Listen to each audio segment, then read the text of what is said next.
Today is Monday, December 1st, 2025. My name is Ethen Peña, and I'm interviewing Dr. David Montejano at Austin, Texas, at the UT Austin campus for the Voces Oral History Center at the University of Texas at Austin. Thank you, Dr. Montejano, for agreeing to this interview and for sharing your story with us. Dr. Montejano, please note that the raw, unedited recording of this interview will be archived at the Nettie Lee Benson Library at UT Austin, or it will be available to anyone who wishes to access it. Please know that if there is anything you do not wish to discuss, I will honor your wishes. Also, if you need to stop to use the facilities, please let us know. If there are topics you wish to discuss that I haven't asked about, please do bring them up. Dr. Montejano, can you please state your name as you would like to be identified in the oral history interview and your title? David Montejano. So, Dr. Montejano, I want to begin by situating your career, or rather Chicano Studies, within the development of your career. You moved from policy to community studies to agrarian history, urban movement history, and finally policing. Do you see your work as one long continuous thread or separate sort of distinct projects that you picked up and maybe put down over time? That's a good question. I like to see it as one continuous thread, only because I want to make sense of my life, But no, a lot has happened as a result of circumstances, accidents sometimes, the result of meeting people, perhaps, But no, it has not been planned out, and it has been always responding to changing circumstances. How did those changing circumstances affect the way that you adapted what you were doing with your core goals as a scholar, as a person? Well, remember, it wasn't clear. Are we talking about when I'm an undergraduate or a graduate? I mean, because as an undergraduate, I wasn't sure what I was going to do once I graduated. I mean, my camaradas, my friends were going into law school. That would have been an easy 3 years in and out. In retrospect, I could have gone to law school 3 times in and out. But I'd like to write. I like to do research. I met some professors here as an undergraduate that encouraged me to consider graduate school in sociology. And so that's what I mean. I took them up on that. I said, yes, that's what I want to explore. So, and that launched me into sociology. And remember, you're learning all this time. You're a young 20-something, and you're in New Haven, Connecticut, first time out of the state, in a very different situation, very different environment. I would say I probably learned as much outside of the classroom as I did in the classroom at Yale. Just to give you one example. Leaving Texas, you think of, I thought of, well, there are 3 groups, Anglos, African Americans, and Mexican Americans, and that's it. And then you get to New Haven, Connecticut, and that whole, triad breaks apart very easily. The Anglo category broke apart very easily. I mean, I had my Irish friends saying, no, we're not Anglo. We've been fighting them for centuries. My Jewish friends said they're not Anglo. My Italian friends were not Anglo. I mean, pretty soon Anglo as a category fell apart. And so I thought, well, if that can fall apart, then the other categories can fall apart. And sure enough, and so this is the beginning of my thinking of what ends up being called race formation. I mean, groups can be formed over time. They can dissipate over time. One group can be viewed in a certain way in a certain area, and in a different way in another area. In other words, all of this, the meaning of race or ethnicity varies across time and space, and so that's something that I learned there in New Haven, the beginning, the inklings of that understanding.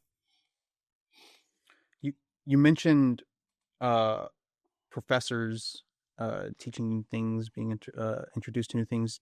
Can you think of any from your time, particularly in undergrad here at UT, professors that they did a thing or they told you a thing that it was just like eye-opening? It's like, whoa, this I can do this, because I was assuming they were white professors, not Chicanos, right? Yeah, right. No, no, it wasn't like that. I mean, the professors were encouraging, you know. As a matter of fact, I had to deal with the opposite kind of situation where, as being one of the few Mexicanos in many of these classes, um, I had to deal with some. They just didn't expect me to do well, you know. I remember one professor. I don't want to mention his name. Political scientist, government professor, who I wrote a paper for. You know, I spent an entire semester, independent studies, wrote this paper, handed it in, and when I got it back, it was scribbled on the front, you know, accusing me of plagiarism. You know, that the paper was too well written, that I had quotes in there that I didn't acknowledge, and so forth and so forth. I mean, I was shocked. I was shocked. I was shocked. And fortunately, I was already a member of the Junior Fellows at UT. Junior Fellows is a honorary organization, you know, for scholars. And the chair of that Junior Fellows program was associate dean. And I complained to him about what happened, you know. And so he must have talked to that professor or whatever. But after that, all of a sudden, I gained some kind of fame in the in the government department. You know, everybody knew who I was. You know, but I had to deal with those kind of things. I mean, I went up to the professor and I basically threw him the paper. I mean, he just didn't believe that I could write. You know, didn't know my background. He just, you know, similar things happened to me in other classes. So you know, it was a mixed bag. You know, it was a mixed bag. You know. That reminds me of something you said in one of your previous oral histories of being called supermex at Yale. How does that sit with what you just said? You know, being the number one Mexican around, but really, you know, there's such a small number of Chicanos that you stand out so much. So that was a common experience for me. I mean, always sort of like, I hate to use the term path breaking or whatever, but usually I was the first or one of the very few. And that happened at every, you know, as an undergraduate, it happened in graduate school, it happens later as a faculty member. I remember as a young faculty member sitting in the faculty lounge. I was brand new, and an older faculty member comes in and reminds me that this is the faculty lounge. It's reserved for faculty, you know? I mean, so, I mean, those are the kind of experiences I had. The professor who called me Super Mex, you know, he was trying to relate to me. I mean, I guess he knew about golf and Lee Trevino. Lee Trevino at the time was a golf superstar, and he referred to himself as Super Mex. And I guess those around him did too. And so this professor picked that up from that, you know, and didn't know how else to relate to me, you know. Another professor at Yale, I remember this quite clearly, reminded me, again, being one of the very first there, Mexicanos in sociology, reminded me, I want to tell you, David, that we are not a post office. Just remember that, you know. And Can you explain what you mean by that? the post office reference was a reference to the fact that the post office was one of the first federal institutions to integrate right after World War II, you know, and they were one of the first agencies to diversify And so that's what he was telling me. He said, don't think that we're a post office, just because you're here, you know. So anyway, those kind of I've had those kind of experiences all the way through, even as a professor. Do you ever stop feeling like the super mix? I don't feel like I'm a super mex. I mean, my brothers and sisters are just as smart as I am. They chose a different path, But no, knowing my family, I know I'm not a super mex. I'm maybe one of many, or whatever. But I do find myself in situations where, yes, I'm looked upon as the expert, or the only one that can talk to, you know. Yeah, that keeps happening. You say it keeps happening, and how much of that do you think is a reflection of, I guess, still the racism that is inherent in academic circles, or just the fact that you kind of are the expert? I have knowledge. Yes, I'm an expert. I'm trained. I have skills. I've written. I have a track record. You know, but still, nonetheless, I see others that are as bright as I am or as smart as I am. They just don't have the background or the knowledge. They didn't go through the same, training that I did. You know, so I recognize both. Yeah, okay, I'm an expert because I have this knowledge, this background, but I also know that I'm not. You know, I might not be the smartest one in the room. So I think it's important to keep that kind of perspective. So you mentioned your track record. I want to move on to that and ask you, what, in your words, is the core thrust, argument, purpose of Anglos and Mexicans in the making of Texas? So, growing up in San Antonio, in a segregated city, okay, and I've written about this too. I grew up 2 blocks south of Culebra Road, and Culebra was the dividing line between the white side of town and the Mexican side of town, and so I was always I always saw the other side from one side, looking at the other side and wondering what happened here. How was it that all the Mexicans decided to live together, and all the whites together, and all the blacks together? And I said, it's too simple. It's too, what I was curious. All right. So I had all these questions that grew up with me. And so I see Anglos and Mexicans as my way of trying to make sense of the world that I grew up in. That's what I saw. Trying to make sense of the world that my parents grew up in, my grandparents.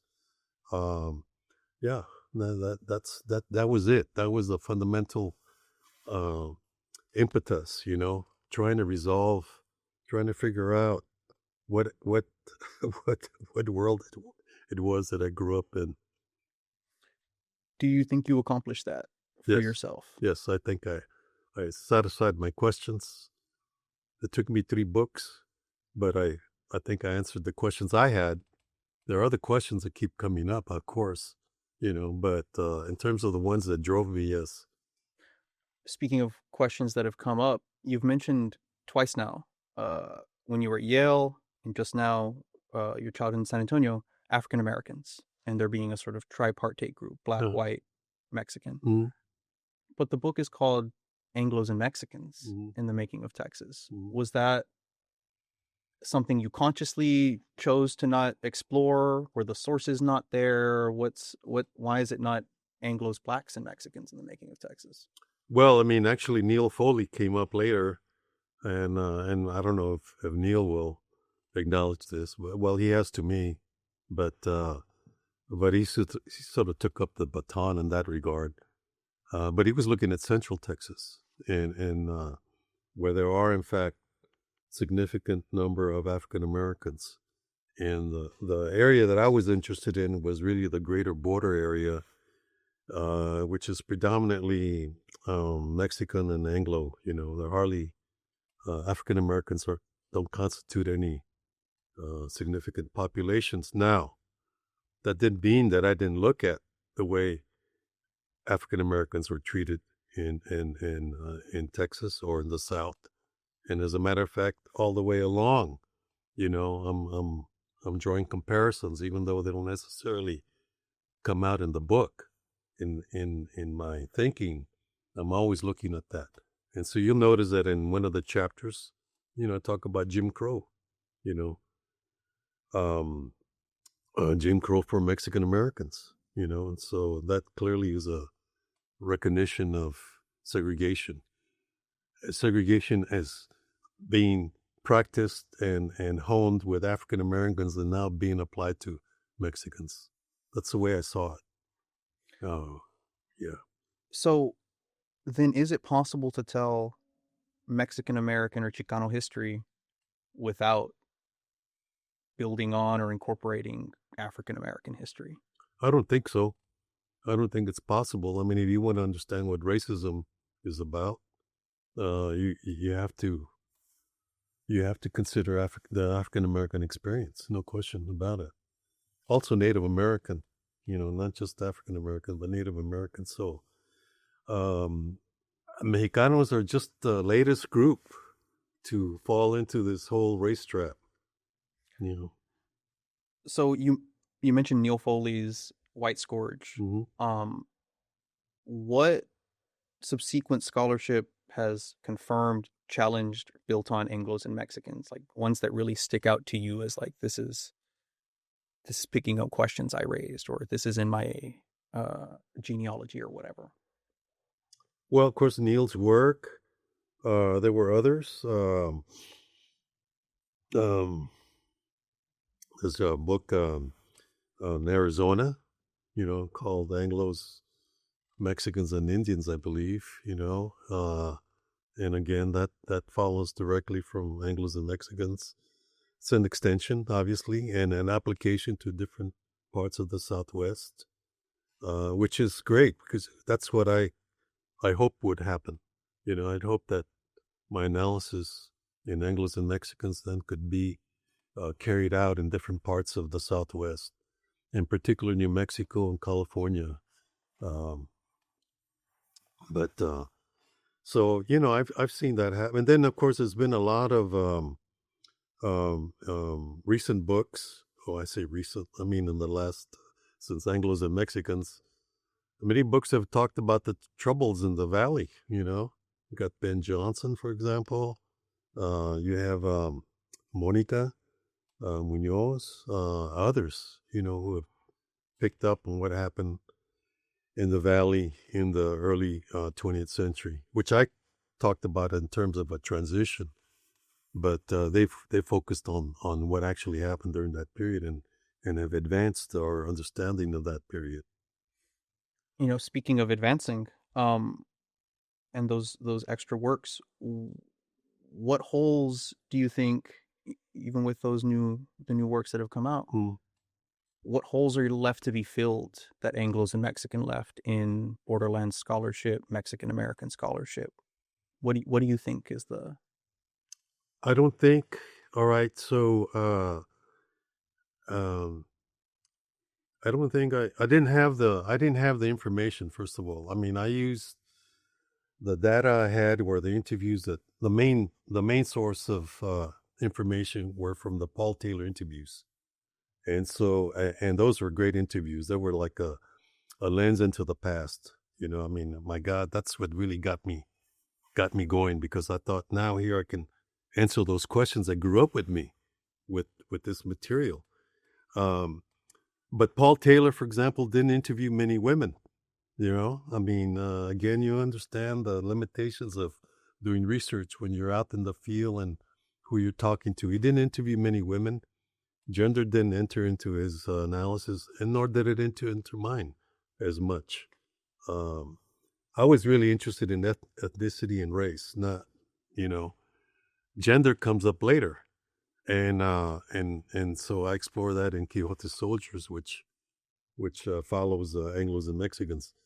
But at the top, with the data I had, I couldn't really explore gender, and really, I have to say, it wasn't really on the top of my mind. I was really trying to understand ethnic, racial relations, and again, you have to remember the backdrop. The backdrop was, well, first of all, almost a lack of any kind of serious historiography. Mexicanos, we appeared in the history books. It was either as immigrants, still a trope today, and or as bandits, criminals, another trope. Holy cow, the two tropes still keep coming up. We're either immigrants or criminals, or near criminals. Anyway, that was a historiography. I mean, come on, So the other part of that historiography, as far as the early responses to that, was usually a cultural kind of analysis where they would talk about how this was a cultural clash. We've got different cultures, and the results is segregation. Which I thought was too simplistic. So, yeah. Now, in terms of what lacunae still exist, I would have explored, had I the information, I would have dissolved the Anglo category a little bit more.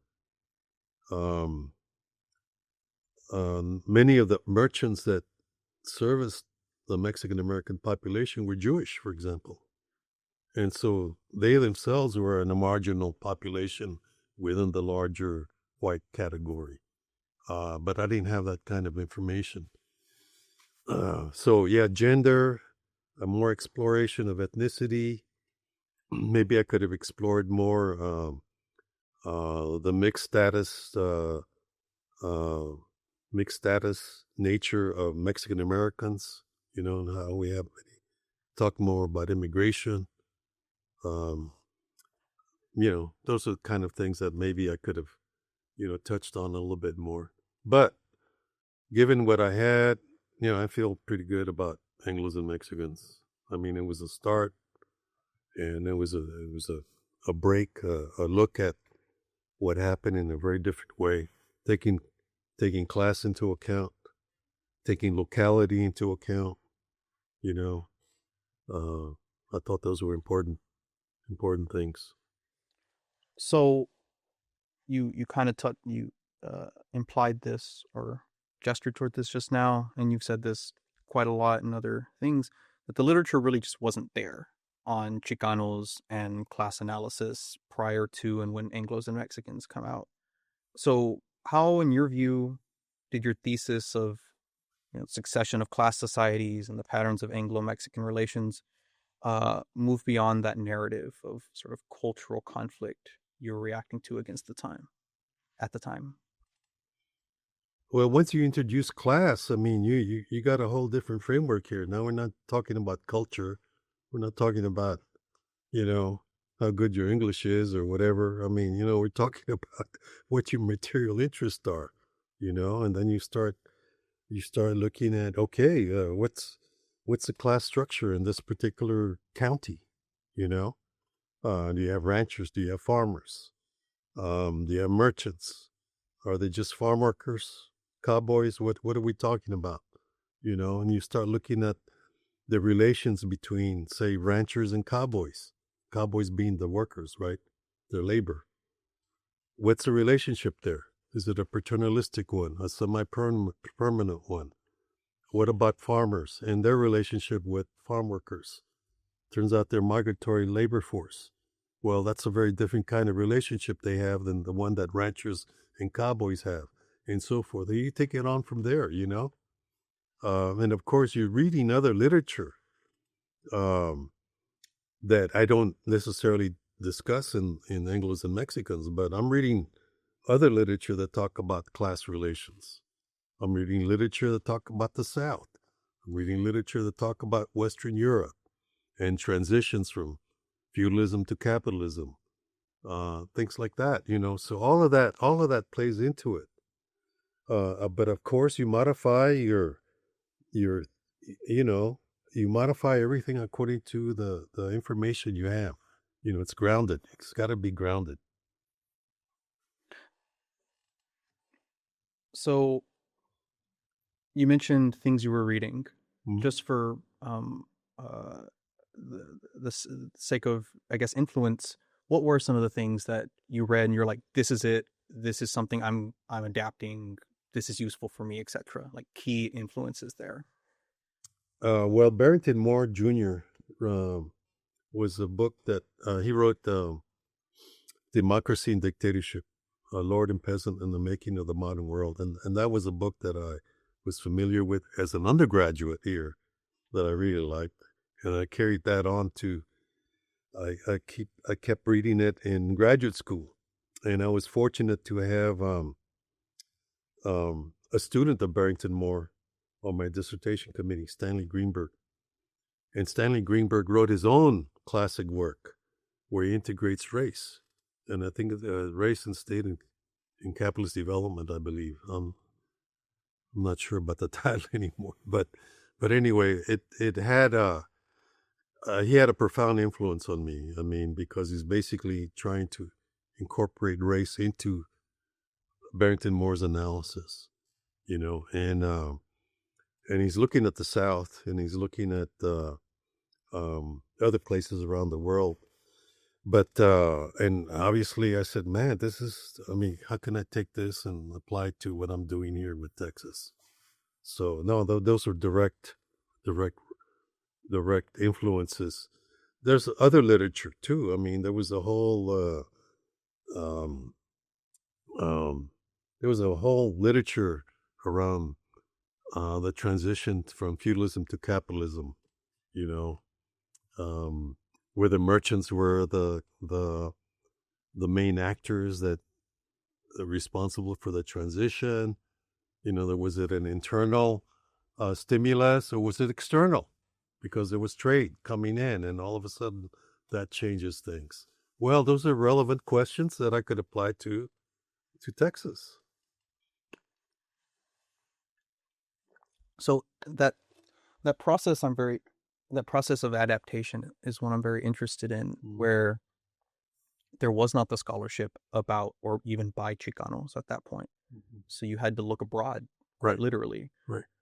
How did you take these disparate theories, methods, frameworks, and apply them to Chicanos? What was your thinking, your practice, etc.?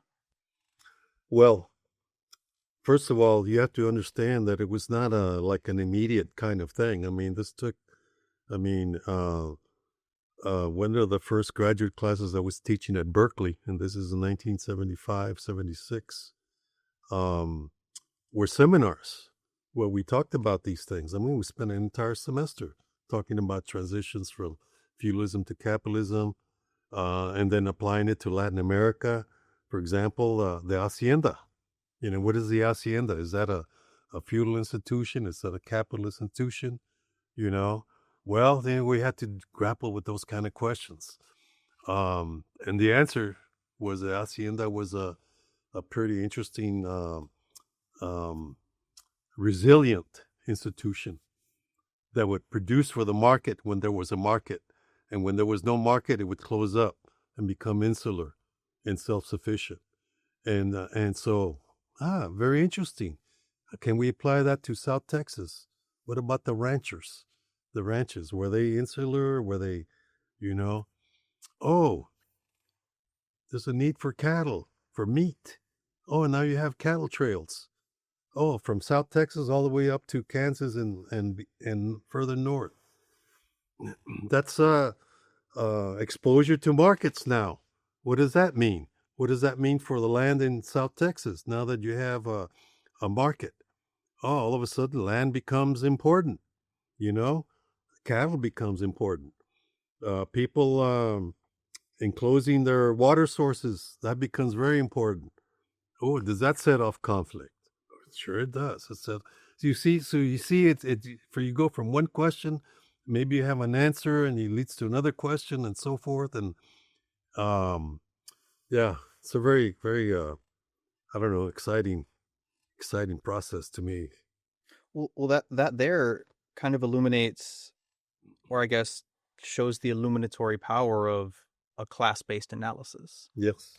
And Yes. you've called it before your style of class analysis a relaxed class analysis. Mm-hmm. Can you define that in Montejano terms? What is a relaxed class analysis? I said relax because I was introducing race or ethnicity into the whole discussion. That's what really made it relaxed. And the other part of being relaxed was that I was not being orthodox or doctrinaire class analyst here. I mean, there's several examples of that out there where folks would read Marx and then follow Marx to the T and so forth. I was not interested in that. Marx gave some insights, but let's take those insights and move on, Marx was writing at a particular time. Here we are. We're in Texas, man, and we're talking about a different time period. So, you have to adapt. You have to, again, look critically and concretely at what you see on the ground, and then see how it makes sense theoretically. I've seen too many examples where folks would modify what they would find in order to satisfy the theory. They wanted to keep the theory intact, rather than letting what they find maybe disrupt or help you modify or even overturn some kind of thinking that you had, So anyway, yeah. So find the theoretical stuff, very exciting, and get excited about it and so forth. But then, how does it apply to concretely to what you find, what you're researching? And so that's where you make your modifications. And so that's why I called it relaxed, because I was not being orthodox. I was bringing in ethnicity and race. Yeah. And that raises a lot of questions about orthodoxy specifically, orthodoxy in theoretical contexts. Even today, 40 years after Anglos and Mexicans came out, we in Chicano Studies, Black Studies, everyone is having the same debates about, well, is race or class the number one thing? But you show us, ¿por qué no los dos? Yeah. What do you think Anglos and Mexicans has to say or proves about the necessity of sort of like orthodox theories, but in challenging them and in pushing them, sort of continuity and rupture? How would you see that? You have to take again. Let's build theory up from the ground.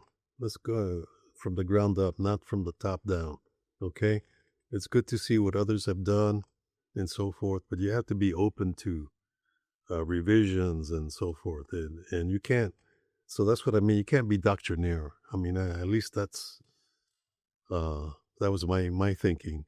You have to be critical. You have to be asking questions, hard questions all the time, and even questioning. I mean, in certain cases, your own leaders of your own community, in terms of their own interpretation of things, right?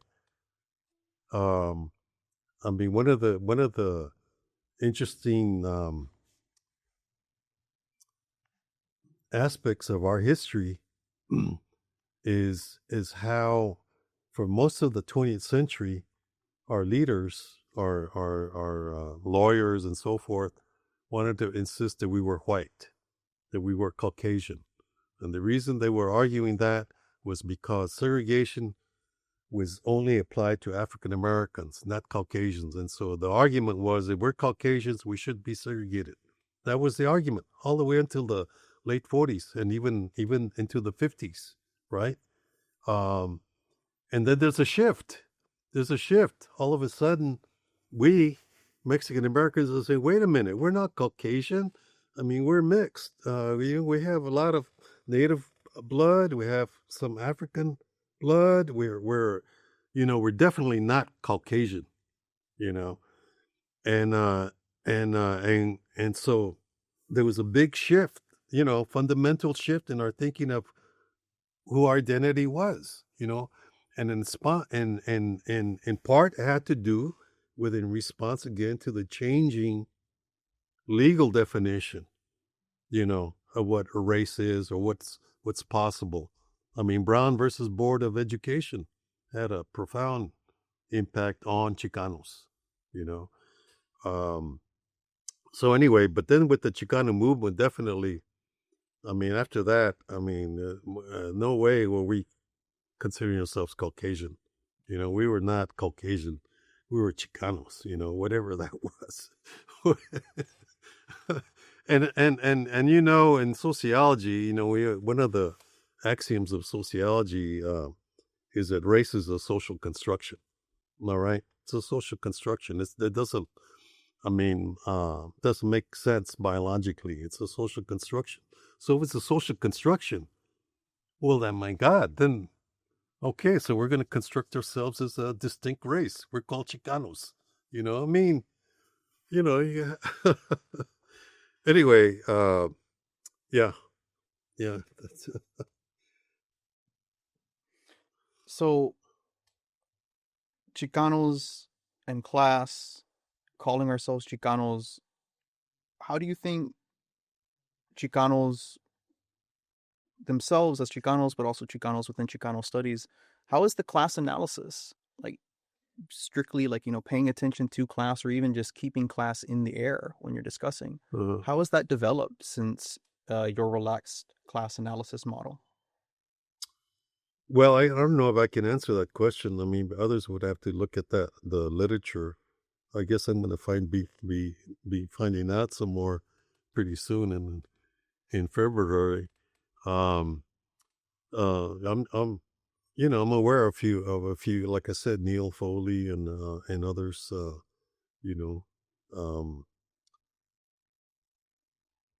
I imagine that. I mean, class is now. It's not a controversial question anymore. I would think it's not controversial. We understand class. We accept it.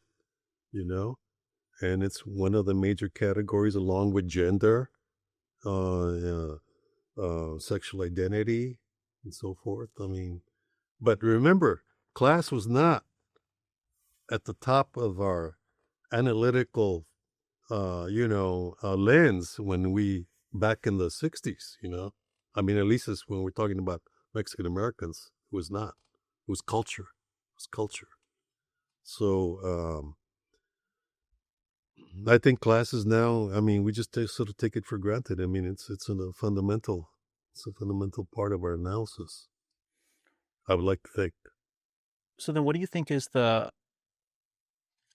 I guess, difference in outcome or difference in effect between a scholar like yourself who is, let's say, prioritizing class versus someone who is prioritizing culture? What are you going to get between those two scholars that is not quite going to sync up between the two, do you think? Well, I don't know if that's true anymore. Okay. I mean, it might have been true back in, the 60s when class was not applied to understanding our situation. But now, I mean, Luis Alvarez writes about, Zoot Suit culture. I mean, it's great. It's profound. It class is definitely in the background. It's there, but now we get a detailed analysis of what working class culture was for youth at the time and so forth. I don't think there's any contradiction. Unlike the previous one, when the cultural analysis was a dominant analysis, in the explaining Anglo-Mexican relations, it was culture.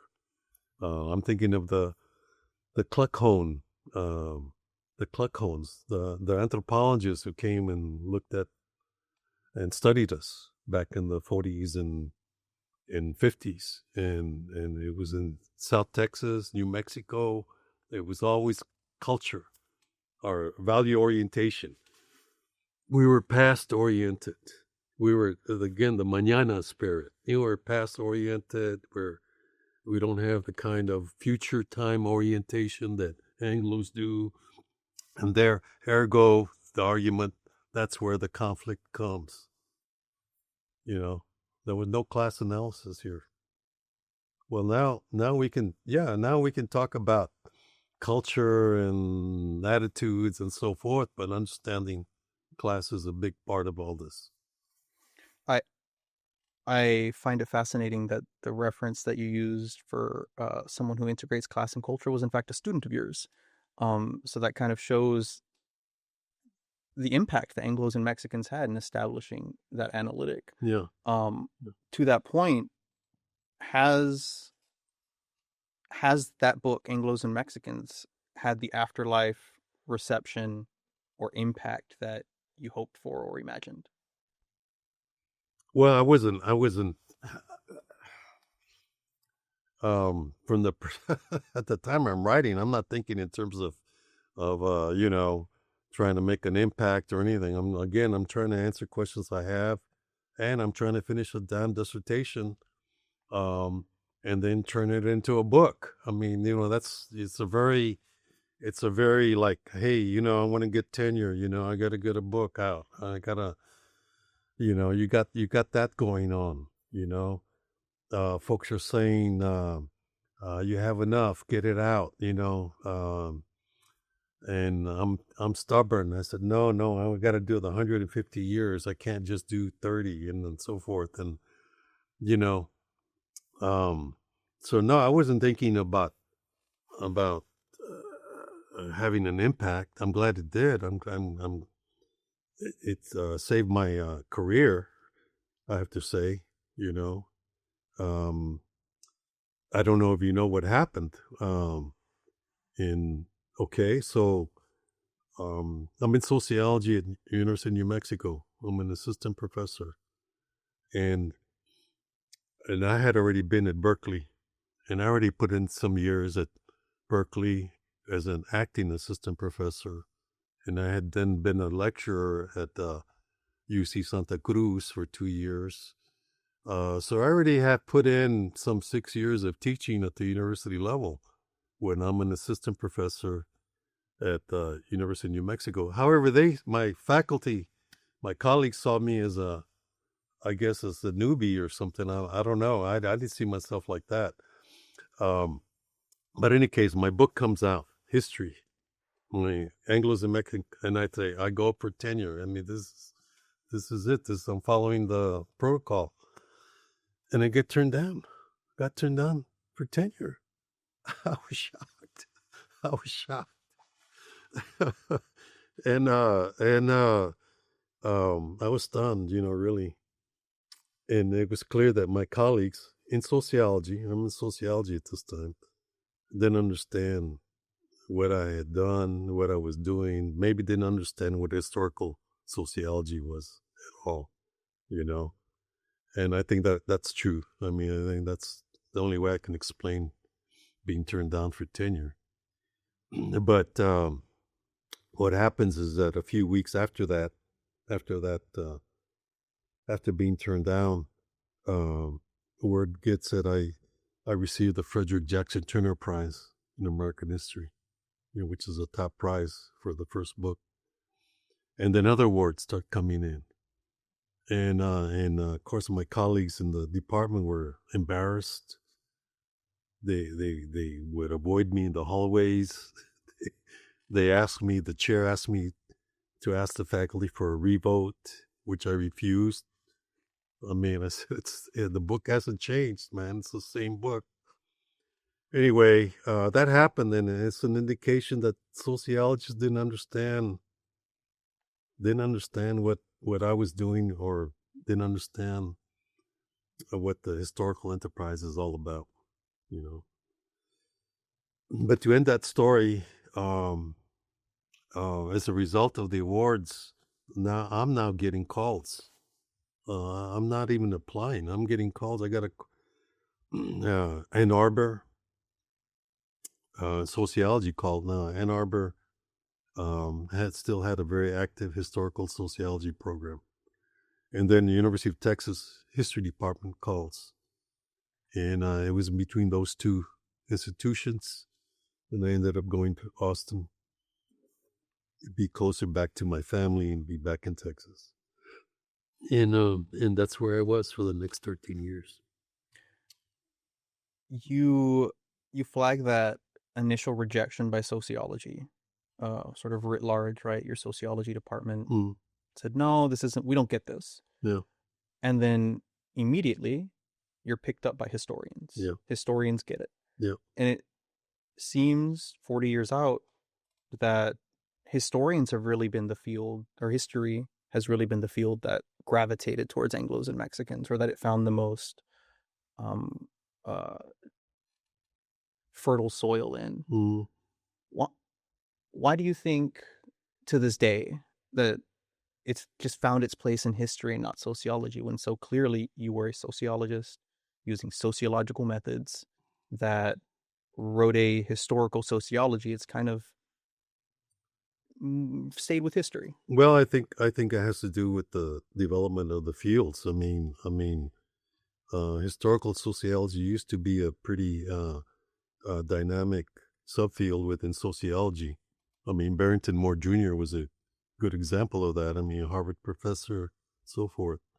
But that historical sociology as a subfield has sort of, evaporated. I think Michigan might be one of the few that still continue it. But by and large, most sociology moved away from history. That's the way I would put it. They've become much more theoretical, very statistically oriented. I mean, you can get involved into, multiple regression analysis. I mean, you got that kind of stuff going on.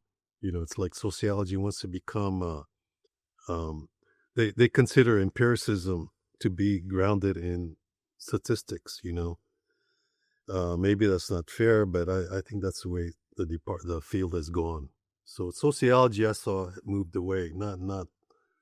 And then history, on the other hand, maybe we can argue that historians have become much more open to theoretical arguments. Maybe one could make that argument too. But I think history has always been much more open like that. Another element I think that's important here is writing, is accessible writing. I think the writing itself, and I very consciously try to make it accessible, and try to couch theory in story form, I guess. Let the episodes, let the story sort of illustrate the theoretical argument that you want to make, rather than the other way around, But I think writing accessibly is very important, and sociology definitely is usually not that accessible. So, going back to the impact a minute ago, and historians picking it up and whatnot, you said that you weren't planning for impact when you're writing it, but is there a moment that sticks out to you where something happened, someone said something, whatever, where you went, whoa, turns out this has a life of its own, or this has a life after publication? Well, I mean, the awards. Yeah. I mean, the Frederick Jackson Turner Prize. I mean, that was a big one. And then the other awards. I mean, afterwards, wow. And then, of course, being courted. I mean, all of that tells you that unexpectedly, what you did is having a pretty big impact, And so, yeah, no, that was very, very gratifying, Let's move like farther on from like the initial, Okay. 88 comes out and you get Frederick Jackson Turner Award. Yeah, right? yeah. Suddenly you're getting calls, Yeah. but maybe 10, 15 years out, even 20, where you're like, whoa, this is still doing something, or was there something like that that maybe comes to mind?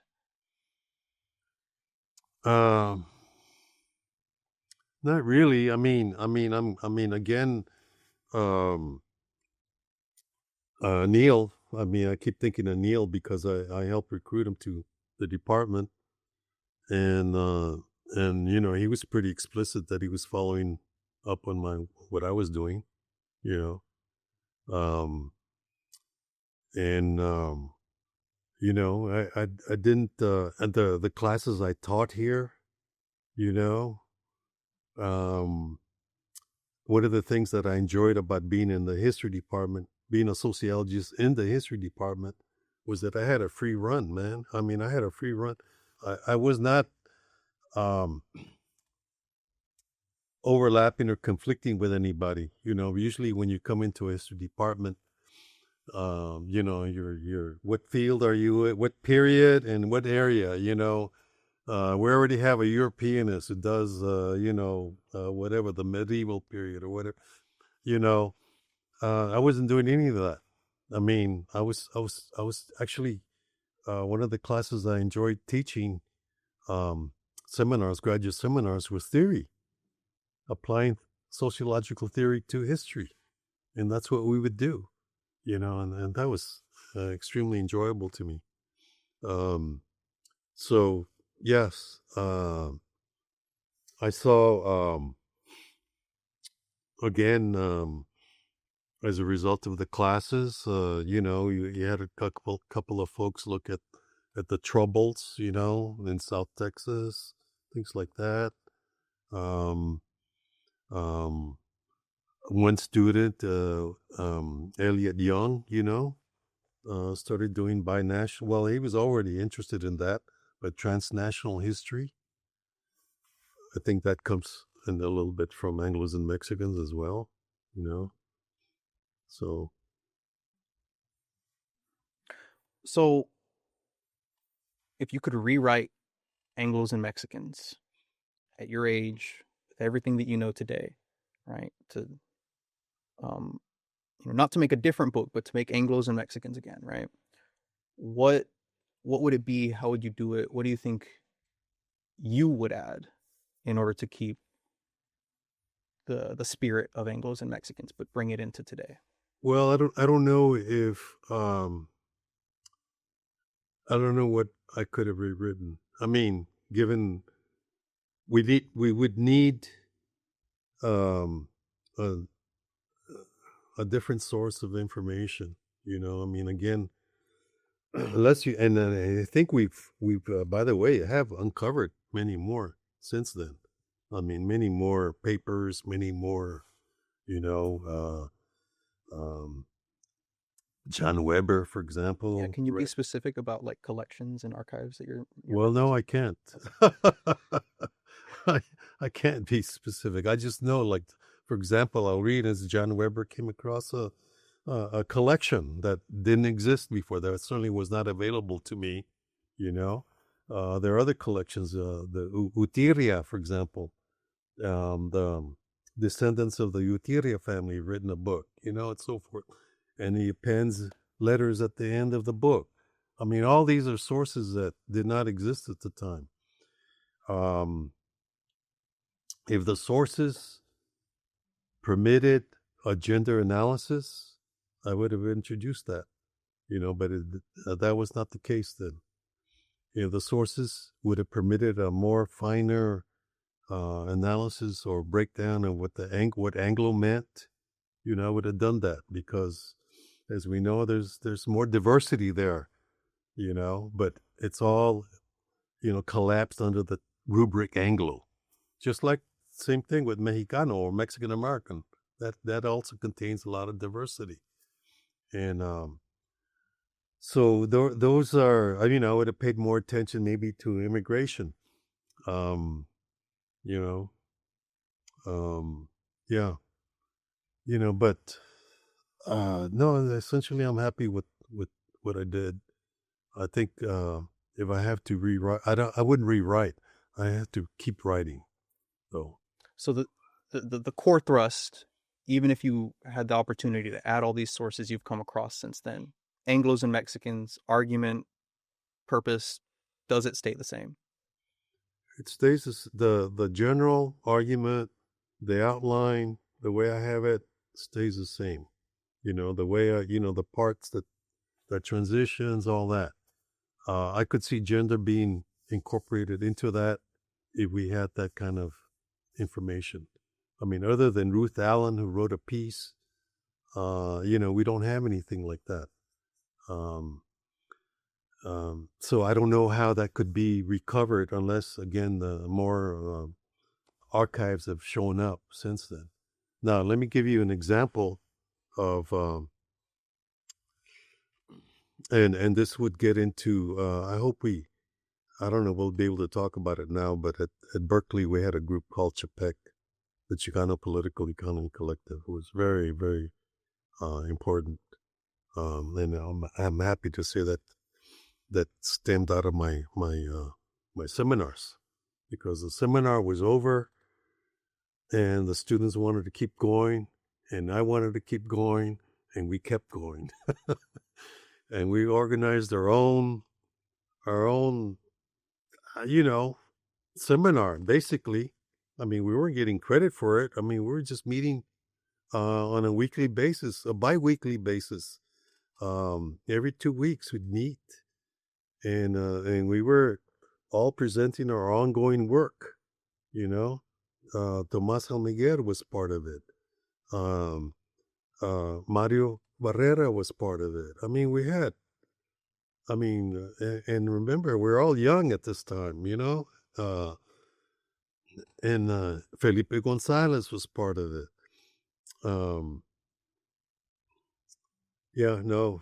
Anyway, so we're discussing race and class and everything, and the women say, what about gender?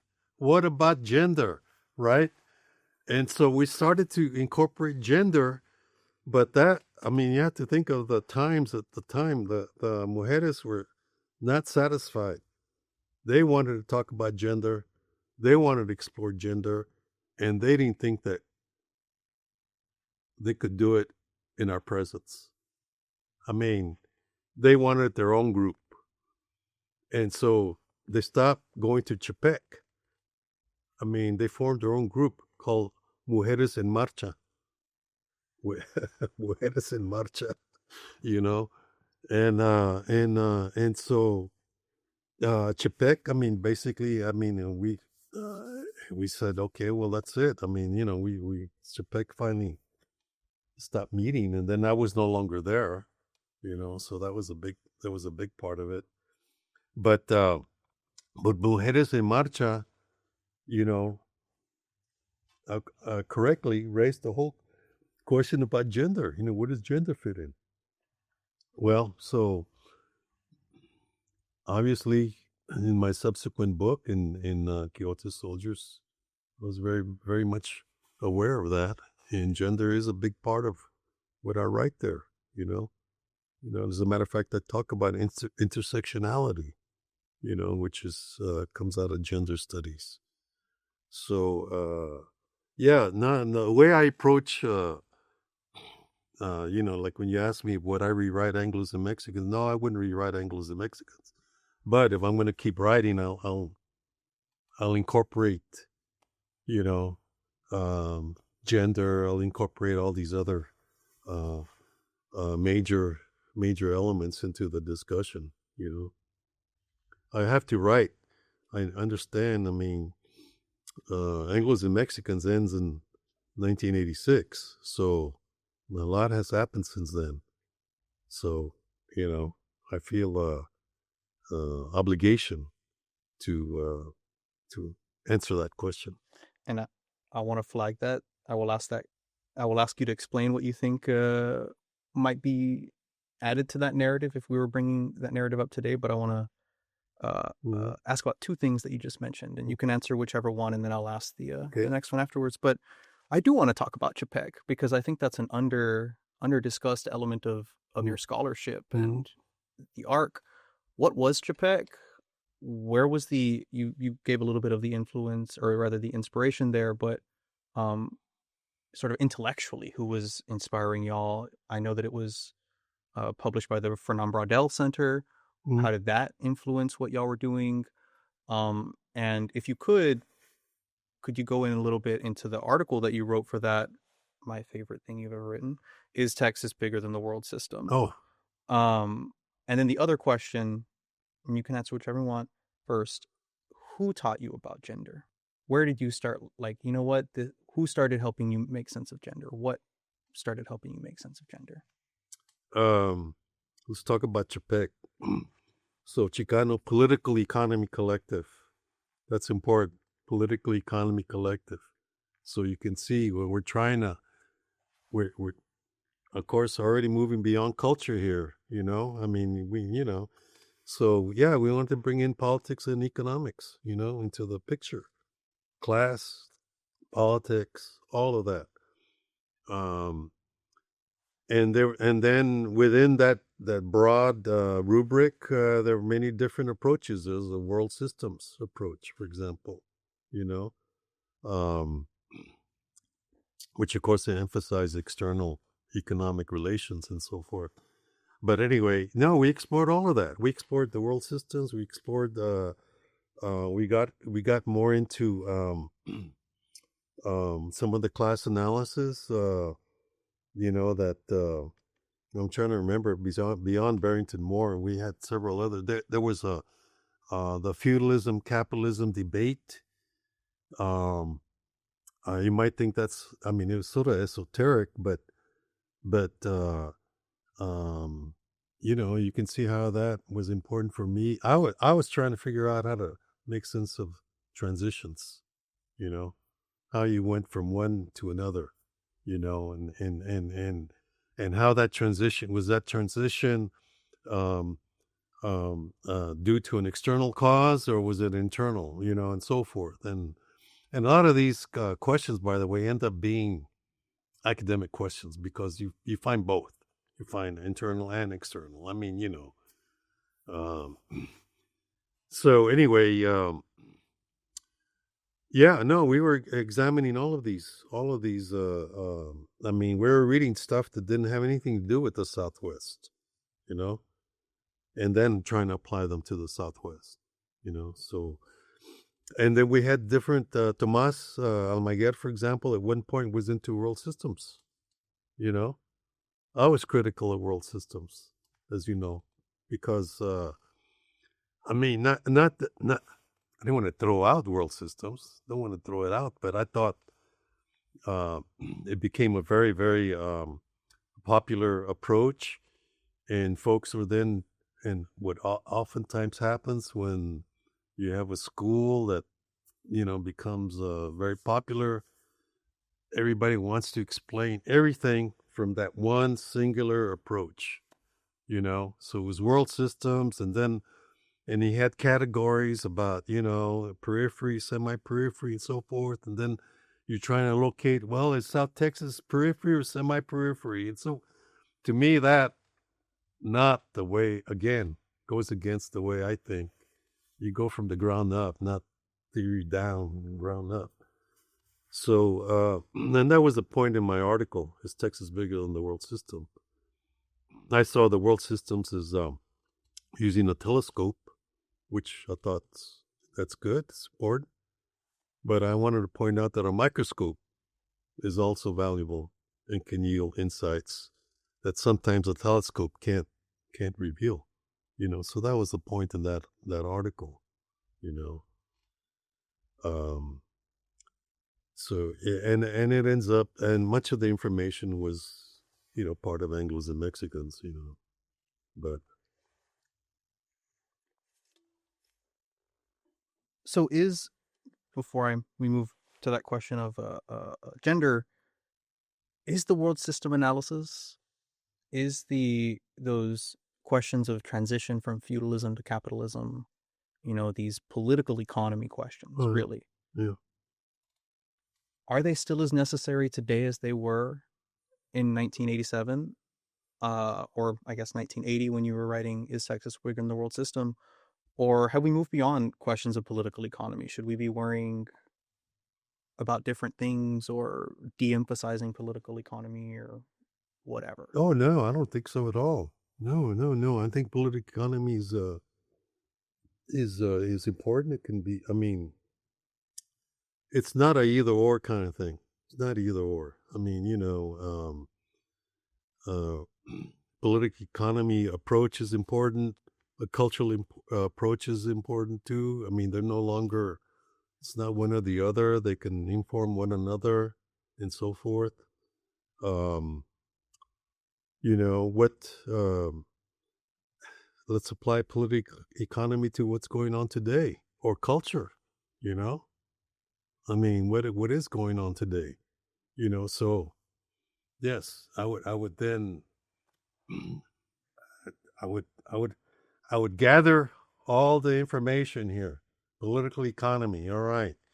Um, why is the mass deportation of Mexicans happening right now? Okay, so I'd go down. I would have my checklist of things to look at. Sure, economics. Workers, labor, all that kind of stuff. Culture in terms of, we're talking about white nationalism, identity of the American identity, what constitutes American identity, and so forth, and then politics, which is what puts everything into play. I mean, we're in a two-party system that we have. Sometimes going negative is what gets you elected, and if scapegoating a group gets you elected, that's what's going to happen.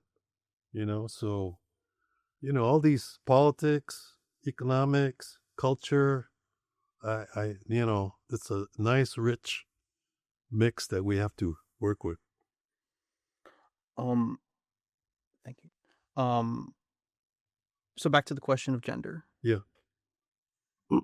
When did you, I guess, fully integrate gender into your analysis, or what was maybe someone or something, a work that you encountered that you were like, this shows me how I need gender, or how I need to have gender in my analysis, or how to incorporate it into my, or shows me whatever, right? What put you on the path of incorporating gender, getting it right?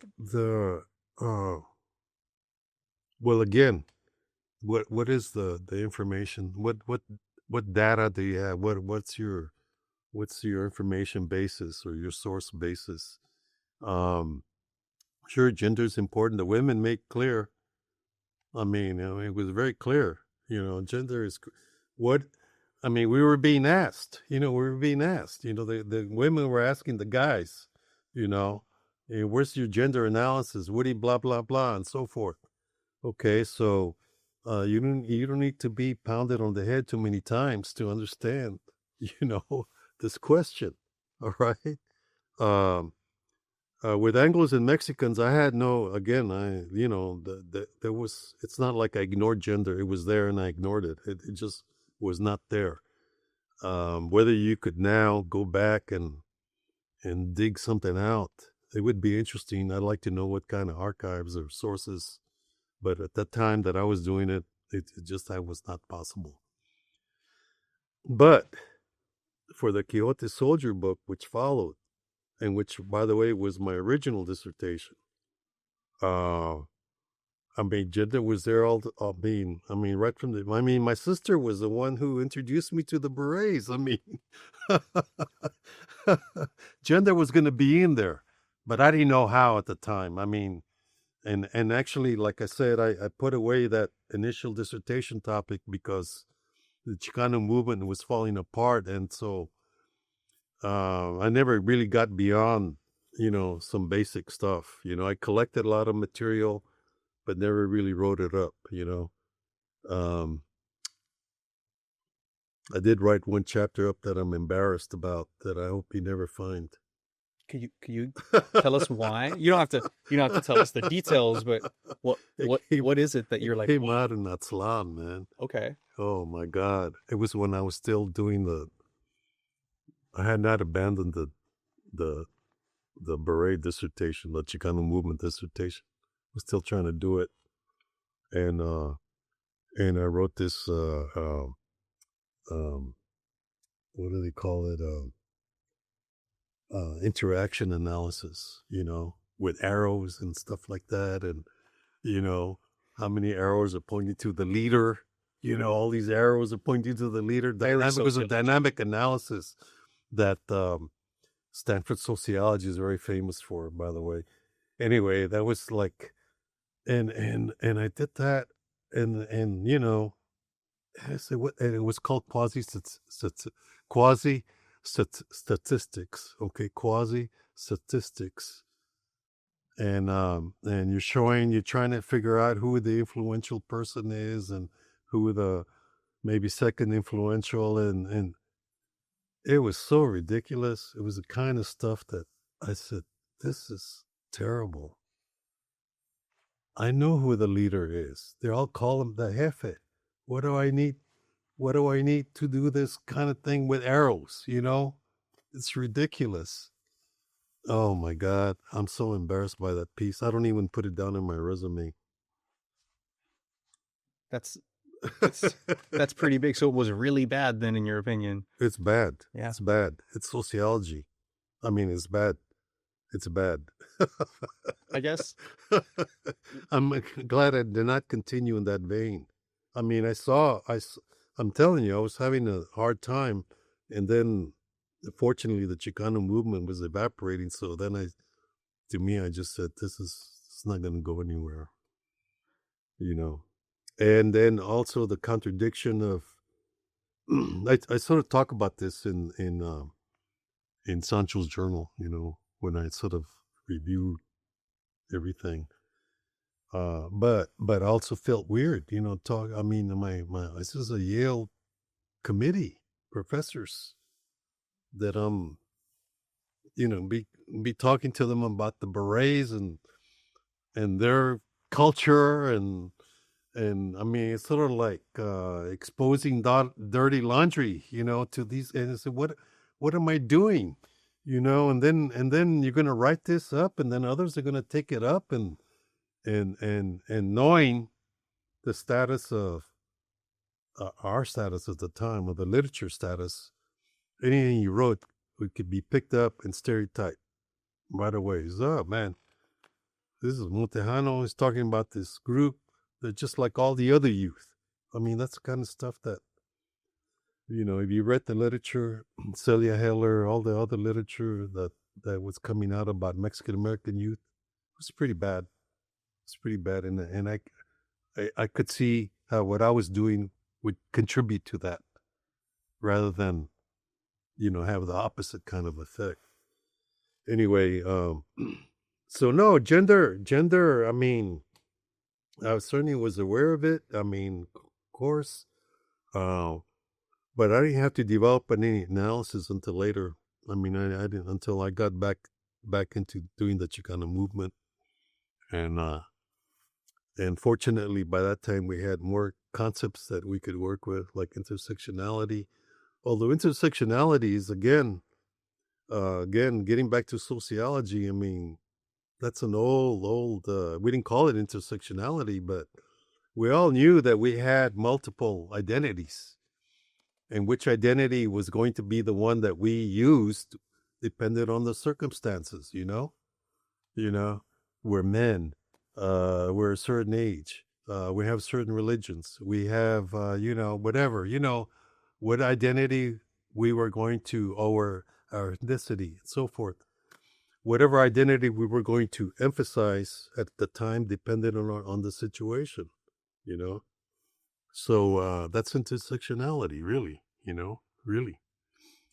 But anyway, yeah, no, so I'm real happy that I waited on the Chicano movement material. Real happy. It would have been a disservice had I kept on at the time. Can you then walk us through your decision to stop that project, and then how that decision, I guess, translated into Anglos and Mexicans?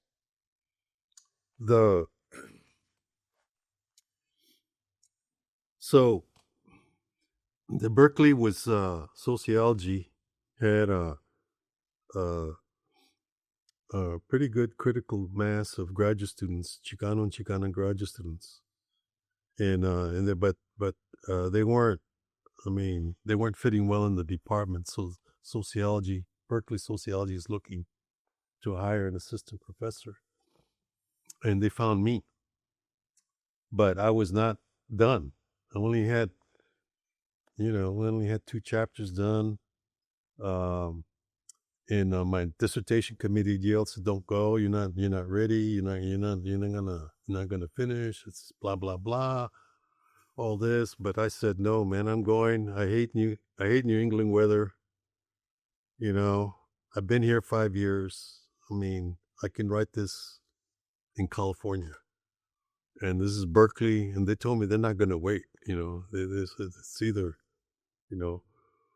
So I went. ABD, and that meant I was an acting assistant professor, and I would be regularized as soon as I finished. And Berkeley gave me 4 years. They gave me 2 years initially, and then they kept giving me extensions. But the reason, okay, well, the first semester I was there. Okay, anyway, so I went. Committee said, "Don't go." I went anyway. And I get to Berkeley, and man, it's dynamic, it's exciting.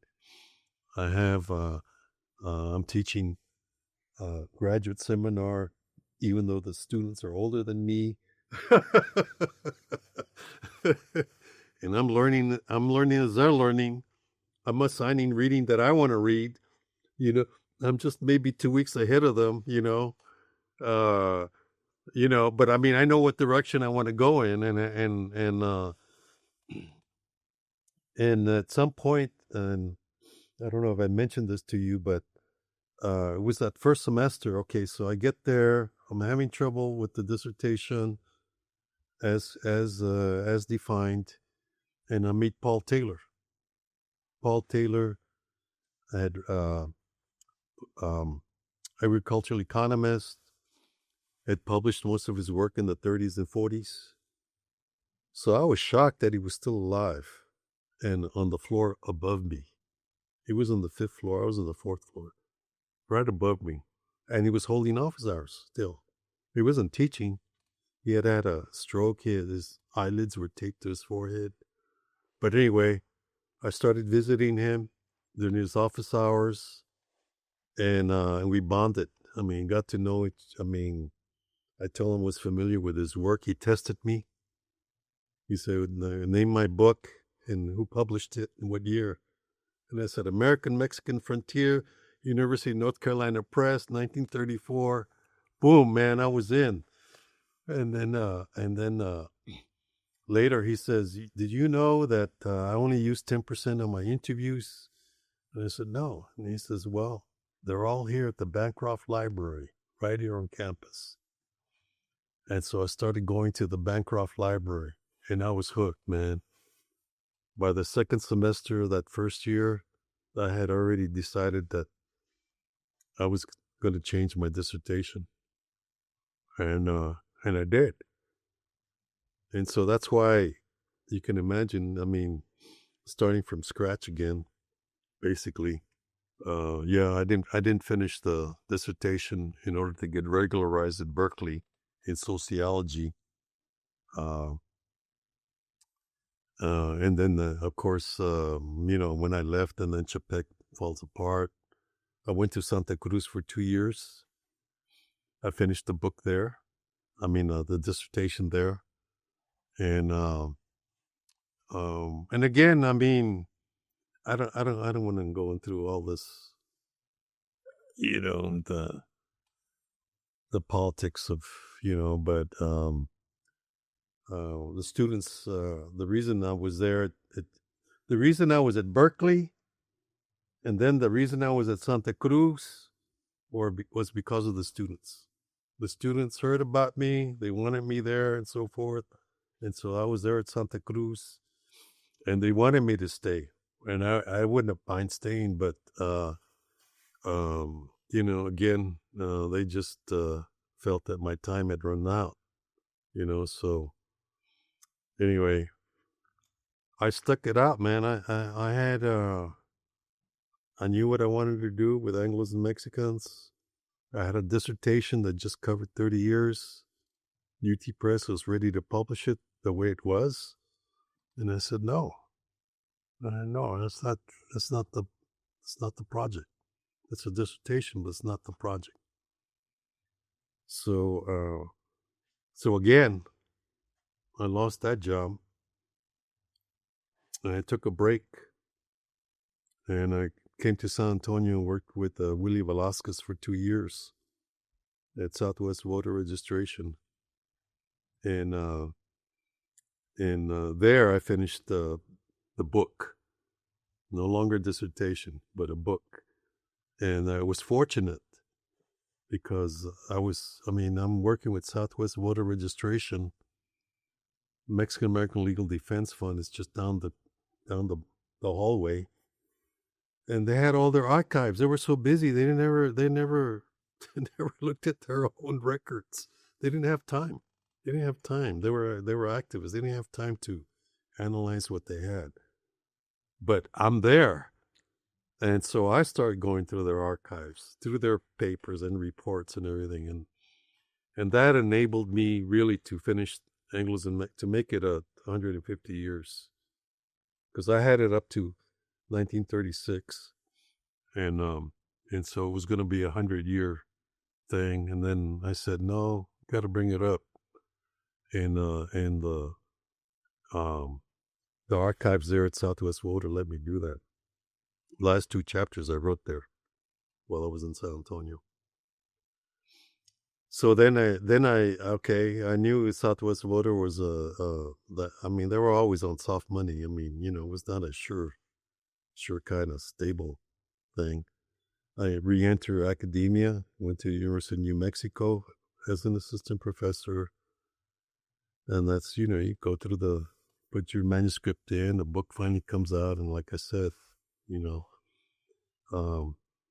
I guess my colleagues thought that, I had only been there 3-4 years when I go for tenure, and usually you don't do it until your 7th year.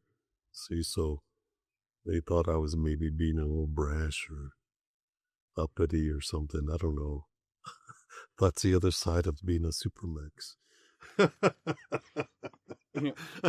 Being seen as uppity. To the point of being the supermax, right? What you're describing doesn't happen anymore. You don't get offered a position at UC Berkeley with just coursework complete. Oh no, that was an unusual period, man. No. There was clearly had to do with the whole civil rights movement kind of stuff still going on, and that's why there were so many Chicano and Chicana grad students at Berkeley because of the recruitment. Bob Blauner, by the way, I should mention Bob Blauner, very important here. Bob Blauner wrote the book Racial Oppression in America. He was one of the main individuals responsible for that cohort there, and also for my being recruited to Berkeley. And I'm happy to say that the second time I went to Berkeley, Bob was still around, and he felt vindicated, So, I'm the second time I went to Berkeley, though, now was in ethnic studies, and it was not in sociology; it was ethnic studies. So, if you look at my history, my career or my job history, it's I've crossed several different departments. Sociology, Santa Cruz, I was in community studies. New Mexico, I'm in sociology. Then at UT, I'm in history. And then I got back to Berkeley, I'm in ethnic studies. But to me, it was all the same. It was all, I just may have to tweak my syllabus a little bit, but it didn't really mark any changes in what I was doing to my writing. you know. So to sort of wrap this section up and bring it back to Anglos and Mexicans specifically, you're pushing us in a good direction here.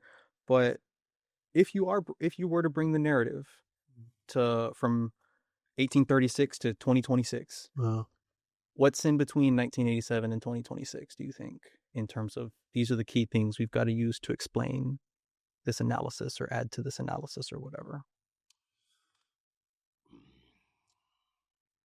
And I'm going to be talking about this, by the way, because I'm already thinking about it. And I have been. And I have written about it too already. I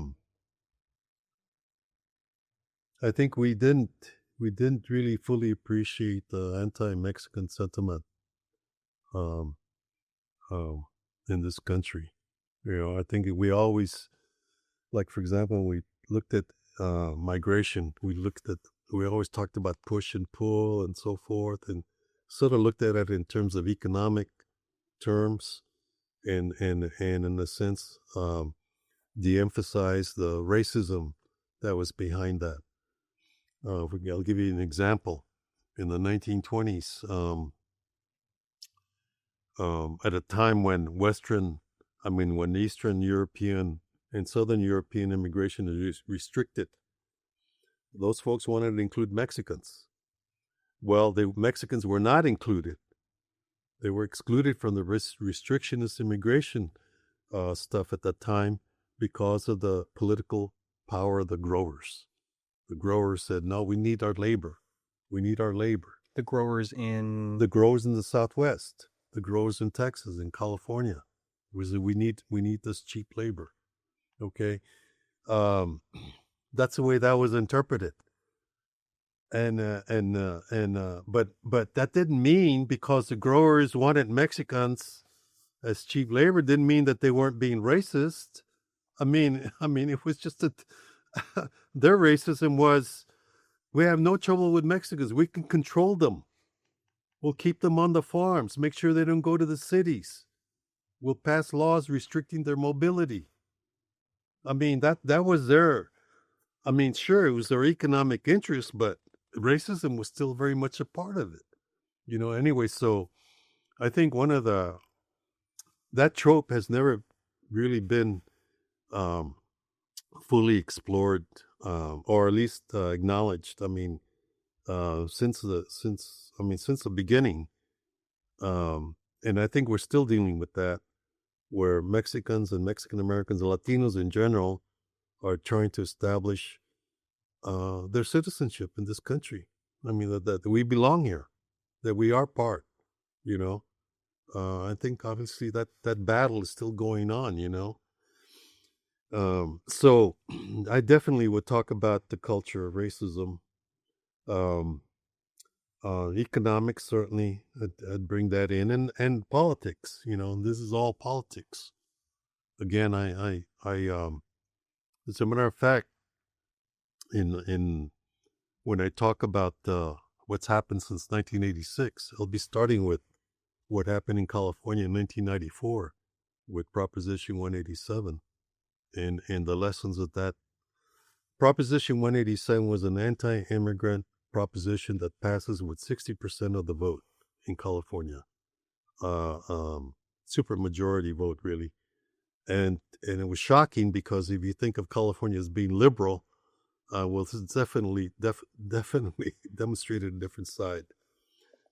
I was there at the time in California, and so I saw the anti-immigrant sentiment being expressed. And maybe that's why it had such an impression on me. And what happens there is that Governor Pete Wilson is running for re-election. He's very unpopular, but he attaches himself to this campaign and he wins. He wins re-election in spite of his, it looked like he was going down, but then he won. And that was an important lesson for Republicans elsewhere, that you can go negative. Immigration is a good hot button issue, wedge issue you can use to win elections.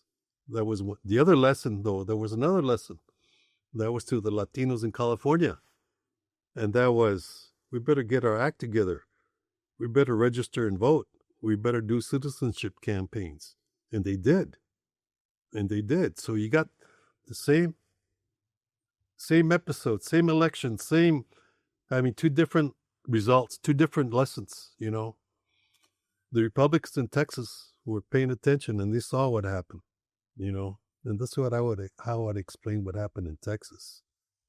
And today you see the contrast, California, Democrats hold all the major offices and Latinos are a major component of that, of that coalition. Versus here in Texas, it's the opposite, It's very interesting contrast, very interesting. When at the time, in 1984, it was reversed, by the way. Yeah. The governor of Texas was Bush. Governor Bush. Very friendly towards Mexicans. I'm talking about George W. You said 84. 1994. Oh, okay. 1994. George Bush. W. Bush. Goes on the campaign, tries to speak Spanish, has Bobby Pulido, I think, was the band that accompanied him and so forth. This is George Bush. Bobby Pulido Jr.? I don't know if it's Bobby Pulido or it was maybe one of the other cantantes, But this is George Bush. Yeah. I'm trying to explain. Texas in 1994 is George Bush is telling the Republican Party to not do any Mexican bashing. This is Texas. All right. Remember, he was trying to do something with Fox, President Fox. No, this is Governor Bush. He's very friendly. He loves Mexicans, man. And this is before I even knew he had little brown ones in his family, But that's Governor Bush versus Pete Wilson, who's going negative on the anti-immigrant. We had. Anyway, we reversed situations now. Anyway, it's sort of interesting to see what happened. So within the Republican Party, there's been this debate between the cultural conservatives, the Patrick Buchanans, who believe that Latinos are a strange anti-nation within the nation, and then you have others like Huntington and so forth who really, just added an academic imprimatur on that type of argument. And then you had the economic conservatives, or the economic. They're for free trade. Trade with Mexico. This kind of, they're open. They're not. They're not identity obsessed. And those are the two wings within the Republican Party, and obviously we know which wing has won out. So I forgot where we were going. It was Anglos and Mexicans since 1980. Oh yeah. Well, this is part of my explanation. Yeah. So yeah, and so today we have, amazingly enough, again, because previously we had always explained deportations from an economic lens, and today that's not. This is what I mean about how you revise your thinking depending on the facts. And so today we're having a mass deportation, not based on any economic recession or anything like that, just totally out of it's an identity-based kind of politics, So amazing. Yeah. So to sort of wrap up Anglos and Mexicans and move on from there, if we were to put, race, labor, repression, and capitalist agriculture, notes from South Texas, is Texas bigger than the world systems, Anglos and Mexicans on a flat table, right? Mm-hmm. What's the through line between them all, either intellectually, politically, methodologically? What's the number one thing in any of those categories that's connecting them all for you? Well, in those works that you just mentioned, that I mean, it's all class analysis. It's class analysis and trying to see how class ends up influencing ethnic race relations. That's what it is. And does that through line continue through Quixote Soldiers and Sancho's Journal? How does it change if it does? It changes because I'm not talking. I don't talk too much about Anglos and Quixote soldiers or or Sancho's Journal. I mean, I'm not. Now I'm looking at the Chicano movement. Now it's a sort of like, I guess you could say, maybe a internal look. Yeah, I'm not really. Yeah, I'm not really. I don't really talk too much about Anglos here. I'm looking at Chicanos and the divisions within the Chicanos, and so forth. Between the Henry B's and the Jose Angel Gutierrez type thing. So there's not that much ethnic relations, I guess you would say. This is a sort of like looking at now the Chicano movement and what's going on there. What positions different. I mean, I do talk about the middle class, and the working class, and in that sense, I do talk about class. But you just sort of pivot from Anglos and Mexicans to intra-Mexican class divisions, class conflicts. Yeah, no, that's the way I would put it. You're right. What about the upcoming Cotton book? I'm going back to Anglos and Mexicans. Can you explain how? I mean, I'm not really going back to Anglos and Mexicans, but I'm going back to economic relations.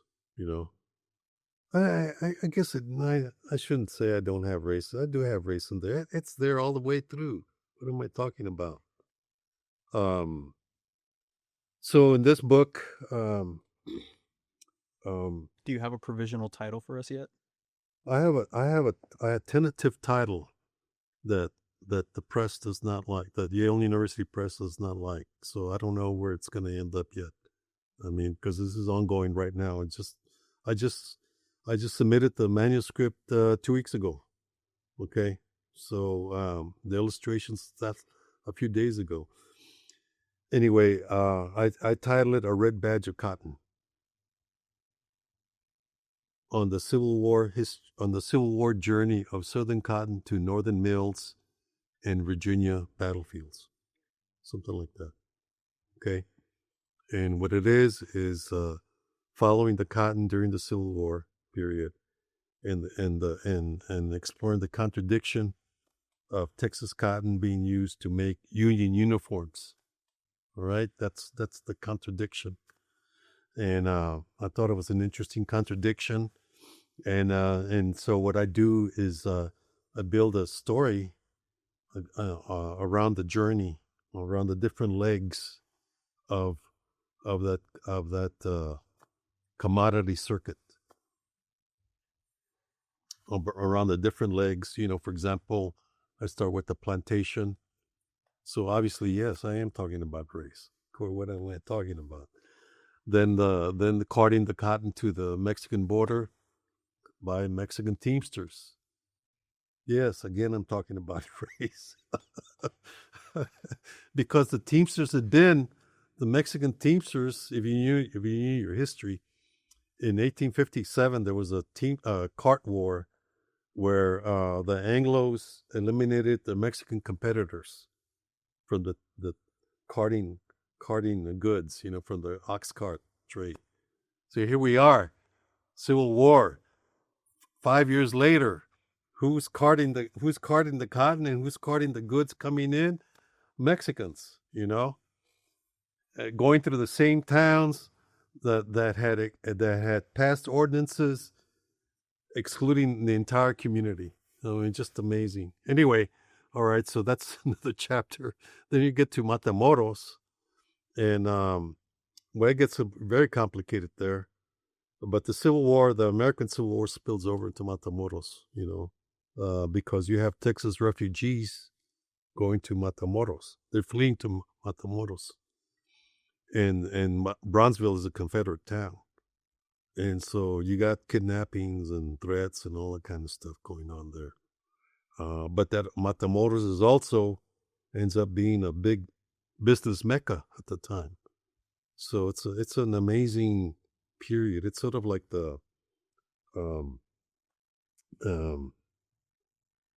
what trade is happening in the shadow of war. I mean, it reminds me of Casablanca when I stop to think about it.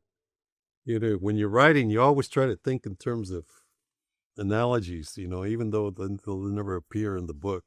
And to me, I thought this is Casablanca. World War II, Casablanca. You hadn't seen the movie, huh? Yeah, can you explain the Casablanca? It's Casablanca, Algeria, French Algeria, but now it's under the Vichy government, which has, just partnered up with the Nazis. Okay, so the Nazis are really in control, and the French are just, subordinates. And so that's Casablanca, man. I mean, Casablanca is war's going on, but trade is going on in Casablanca, And so that's how I saw Matamoros, sort of. I mean, it's very interesting. And anyway, then I put the cotton onto the ships, and I stopped in Cuba, which is another slave society, very different from the American one. And so I talk about that. So yeah, you're right. I talk about race all the way through, but it's linked by this commercial circuit, right? So I'm using this commercial circuit then, and at each leg I stop and talk about what's going on, then carry it on. Then, oh my God, what it was. Then it gets to New York City. All right, that's where I'm going. New York City. So you know what happens in New York City in 1863? You have the draft riots, which are also the race riots. I mean, it's New York City is in July of 1863 is burning, man. Manhattan is burning. It's a mess. Anyway, so that's when the cotton I'm following gets there. So again, you got race. This is in particular the Irish. The Irish are involved here. Then finally, I take it to the mills, and then the mills.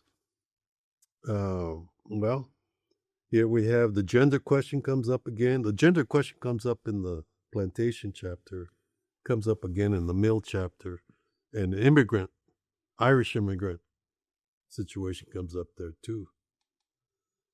And then, and so that was and so these mills are making union uniforms out of Texas cotton.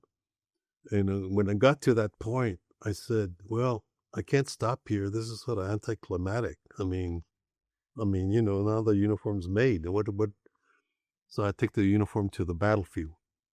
That's where I end the story, the battlefield. And you have to pick a battle, okay? Because my argument is that there's so much Texas cotton that it's part of the fabric of the Union uniform, wherever the Union soldiers were from 1863 onward. It's part of their fabric, So I picked a battle involving colored troops, the U.S. CT colored troops, and they're part of the siege of Richmond. And the battle I picked is one of it's called Chaffin Farm. The Confederate line is anchored by the Texas Hood Brigade. The Texas Hood Brigade. So it's these colored troops charging up against the Texas Hood Brigade. That's the battle that I have, that I end the story. The Texas Hood Brigade. Who's the Texas Hood Brigade? Well, these are guys that are coming Well, from the counties that are producing the cotton in the first place. The Texas Hood Brigade has recruited from the counties that have produced the cotton that went all the way around, that is now part of the uniform of the colored troops charging up the hill against these Confederates. Anyway, so cotton is a circularity here, and I sort of ended on that note, sort of like, the cotton's social life. Cotton has a sort of a biography here, because I'm following cotton, and this is the social life here. Is sort of like, well, has it sort of come full circle here? So It, anyway, that's how I ended. it certainly seems like you're going all the way back to the Chapek days, and you're kind of doing an inversion and asking, is the world system larger than Texas? You're right.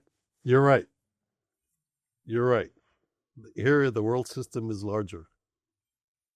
Yeah, yeah. I'm thinking of looking at a commodity circuit here and linking it all up. Yes, that's a good observation. Yeah, I'm yeah. beyond excited for this book.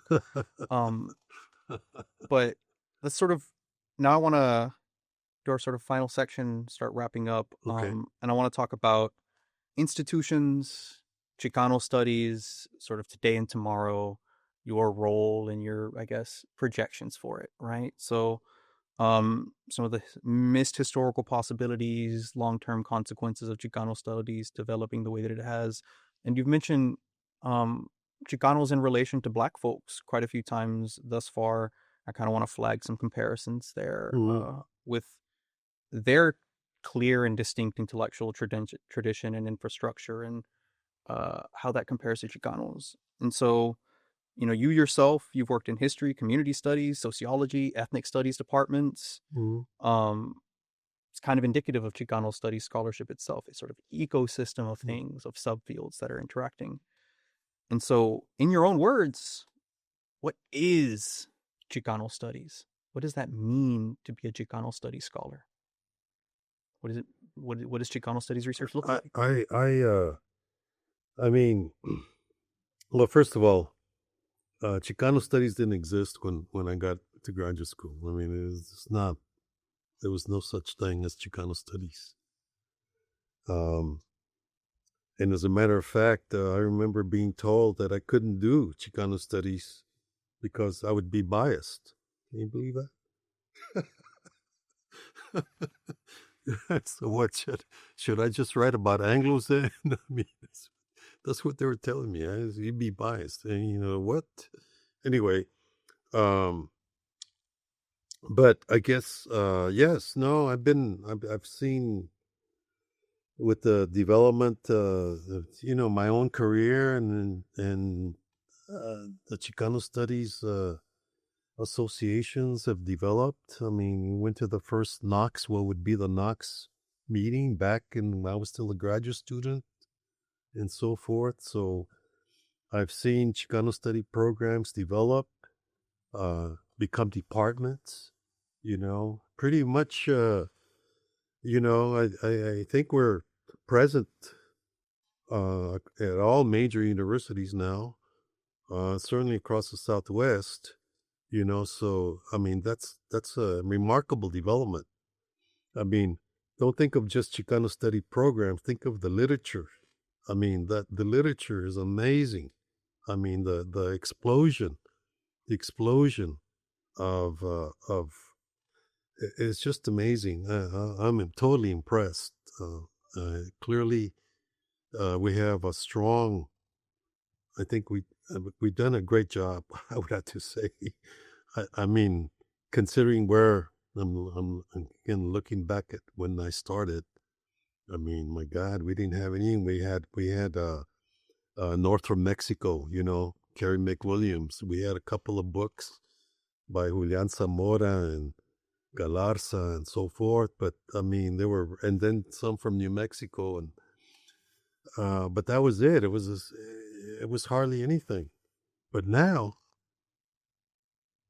I could teach 3 semesters of just of Texas history, just of Texas history, just of Texas history. I mean, it's amazing the amount of literature we have.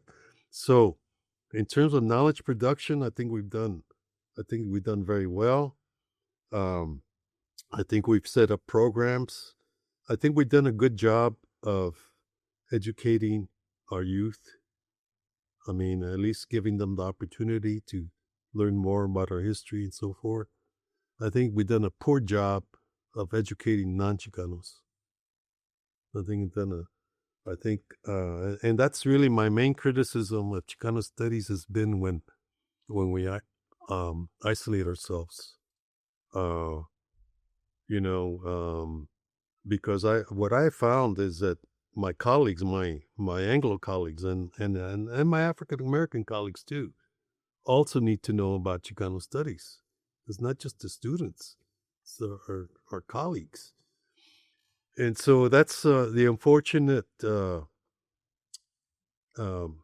trade-off that we made when we created departments because we wanted more control over our hires, over our curriculum, and so forth. But at the same time, by doing that, we somewhat isolated ourselves from other mainstream departments. And so what I always have found, and this is almost just not just here at Texas, but at Berkeley, is that ethnic studies is not seen, is not valued the same way that the mainline departments are. Not valued at all. And sometimes I have to say, the attitude of some of my Anglo colleagues has been like they're happy that we're contained within one department. You know what I mean? I mean that's the drawback, the negative side. But otherwise, I think I mean we have a pretty vibrant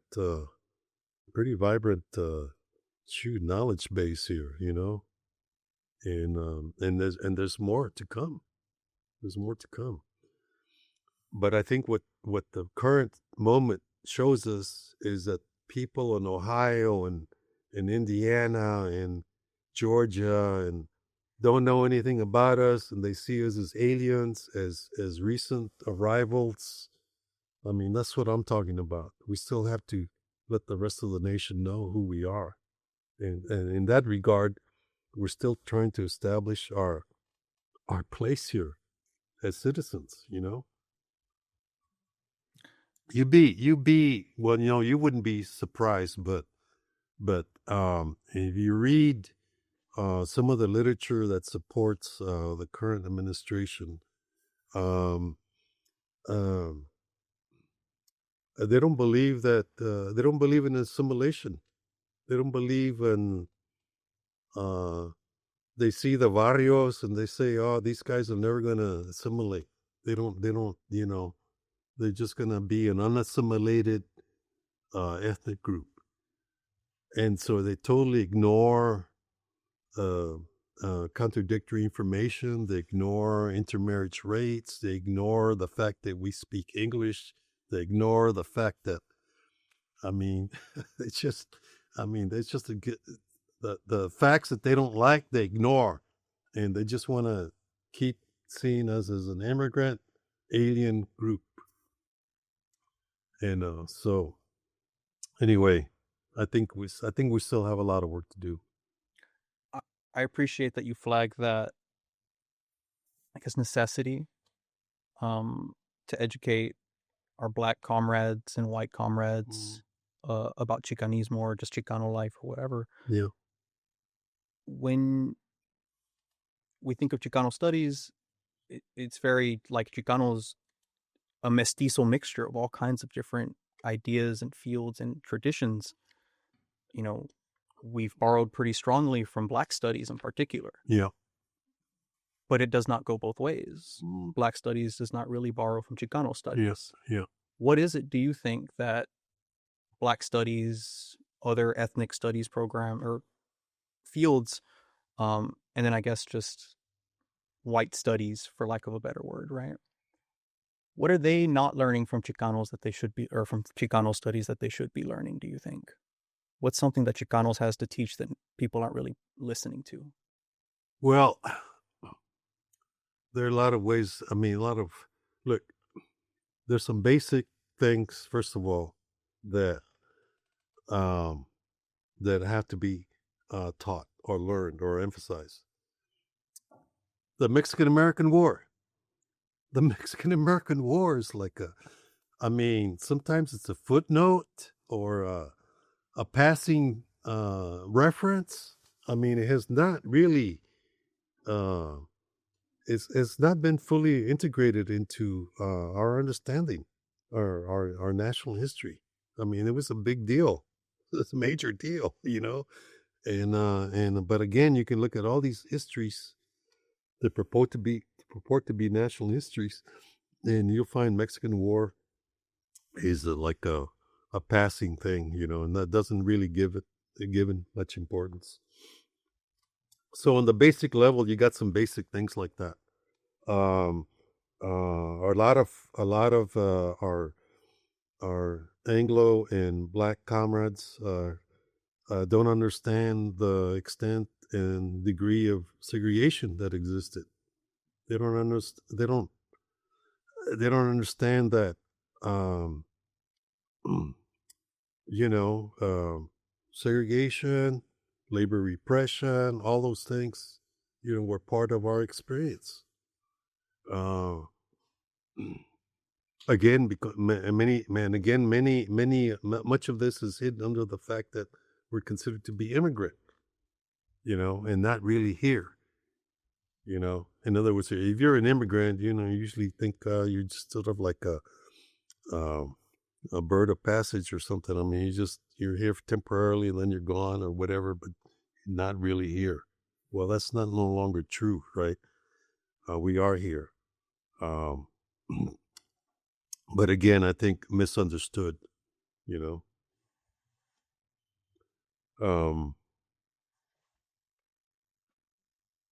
Yeah, no, I don't know. I don't know if our experience is intrinsically any different than that of I mean, that you can say there's something really, really, really unique, because, you know, you can look at the Irish. The Irish became white. How did the Irish become white? You know, is that what our future holds too? Is that what we have to become, white? You know, yeah. No, I think just basic information is what's lacking. Basic information. Yeah, yeah. So, this isn't a question I wrote down. You said something that raised this, but thinking you are a sociologist after all, historical sociologist. Yeah. Thinking back to like works of the canon, you know, if you're doing a class analysis, Marx is the guy. You can't understand class, or at least give you the foundations without Marx. You want to understand race and class in the United States, particularly in relation to African Americans, you cannot go without reading Black Reconstruction. What would you say to the assertion that Anglos and Mexicans is the Black Reconstruction or capital for Chicanos? Wow, that's quite a statement. Well, that would be quite a statement. Well, I don't know. I'm speechless. How's that? I'm speechless. I like to think that it was. That it's an important work, um, um, and that we can build on it. You know, I like to think that. Yeah.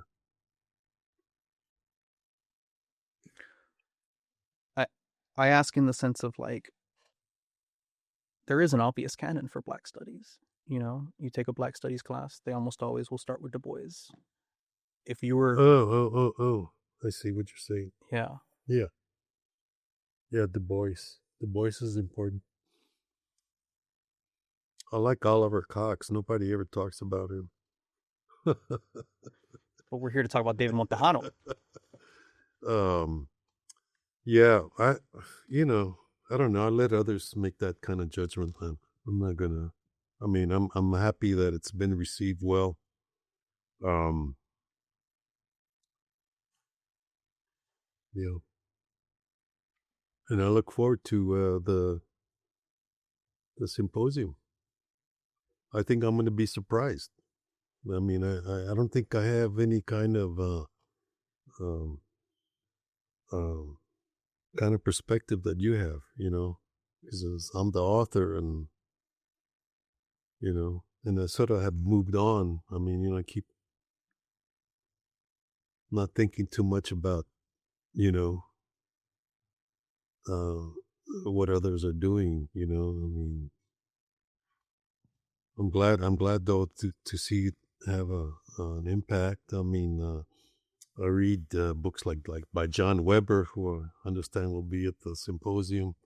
And I see he's read my book. I mean, that's when I said, oh, okay. And yeah, no, and I see several. I mean, most texts will have a reference or whatever. Mm. So, thinking back to talking about integration, our Black comrades, all that. Thinking back to the Chicano movement, of which you were part, and experiments such as Jacinto Trevino College, Juarez Lincoln University, it seemed for a brief moment that at the tail end of the Chicano movement that we Chicanos, like Black folks during Reconstruction, were going to get our own educational infrastructure. But instead of Chicano versions of HBCUs, there's Mexican American studies at UT. There's Chicano studies at UCB, or as you well know, ethnic studies at UC Berkeley. What can you speak about your position or perspective on any potential missed historical possibilities or long-term consequences of either seeking our own separate educational infrastructure or integrating or trying to fully integrate into the academy like we have? I think Jacinto Trevino in La Universidad del Barrio and all those efforts at that time were, I mean, they were in response to the lack of anything at the major universities. I mean, we were trying to learn about ourselves, right? Discover ourselves, and we were going to wait for the universities to begin to develop these kind of efforts. So that's the way. That's what I saw. They were doomed from the beginning because we had no major financial backing at all. I mean, it was all based on volunteer stuff mainly. And then once the university started paying attention, the need for these programs no longer existed. Now within the way these programs have developed within the universities, that's sort of like, that's an interesting. I'm sure somebody's talked about that or will be doing research on that and what it means to basically what I see is we've been following Black studies in terms of our development. They have Black studies programs. Now we're going to have one ourselves. That I've seen that kind of happening all the time. I'm not sure if I mean I agree. Jose Limon and I have a similar perspective on this. When we had CIMAS, Mexican American Studies, as its own program, not a department, but a program that had had a curriculum, and they had a research budget. We had a lot more versatility than we had a lot more. I was a member of the history department and director of Mexican American Studies. I mean, so it meant more work for me. I wasn't getting paid extra. It meant more work for me, but I still had a say in the history department, and I could still shape curriculum for Mexican American studies. So I had, you know, so I like that old CMAS. I like that old CMAS. I don't know if CMAS has a role anymore. I mean, now you have Mexican American Studies or a department, and then you have a research. I understand there's a research institute. So I don't know what CMAS does anymore. I mean, you know what I mean? I mean, it seems like it's been eviscerated of what it used to do, you know. But anyway, it's good. It's good. It's going to be interesting to see if these programs survive the Trump era. You know, I know I already see indications that there are going to be some turbulent times ahead.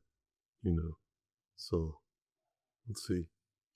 But also, we can look to you as an example of, well, when you're not in the Chicano Studies department, how do you do Chicano Studies work? Right.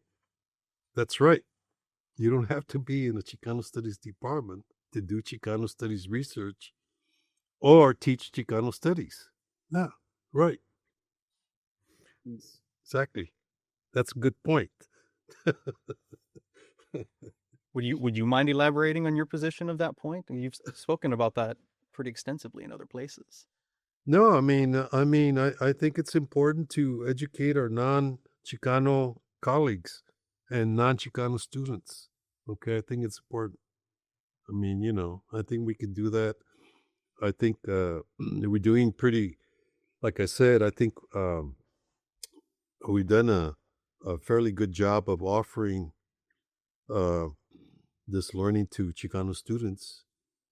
When we have a Chicano studies class, how many non-Chicanos will show up? I mean,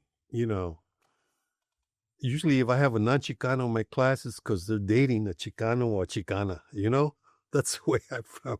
That's been my experience, So, but if I was teaching, I don't know, we called it History of the Southwest, and it was a general history class that I had a diverse group, and I could talk about Chicano studies within that framework, without skipping a beat. I mean, and of course I would talk about other non-Chicano things within the history of whatever the Southwest, but Chicano studies would be incorporated in that. I mean, I don't know. I think that's a much healthier way than one of isolating ourselves and in some cases I mean, I've heard derogatory terms, so we're creating our own ghettos, our own barrios within the university, so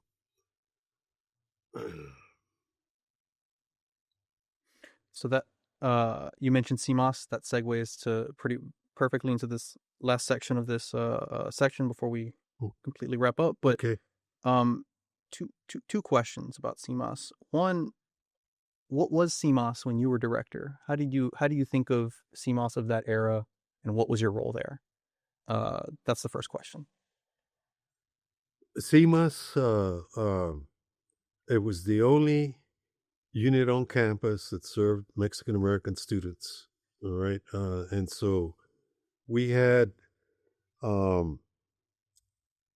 developed our own curriculum. We were teaching 30 classes a semester. Okay, we only had 4 faculty dedicated to CMAS, but we had 26 faculty associates. I had the resources to make you an associate. Okay. The way it worked was you were teaching a class of 30. Can you give me 10 seats for Mexican American Studies? In other words, we're cross-listing it. And if you give me 10 seats, then that's a CMAS class. All right. And in return for that, I'll give you money, or I would hire a graduate student assistant to help you out when your department wasn't going to give you anything for 30 students. 30 is not that big, You usually need 60 or more. But I would provide a TA for you, and you say, yeah, sure, okay. So that's how. Or there were other conferences. A little. I actually had a report card. I mean, it wasn't like you just want to go to a conference and you're whatever. I mean, say, hey man, I see you haven't come to our last 3 meetings, and you're not. I mean, actually had a report card. Because you can imagine some faculty members saying, hey, so and so got over here and I didn't get here, and so I had to regularize things. So I had a report card. We had regular meetings. We had our own little Jordana Barton was my right hand person.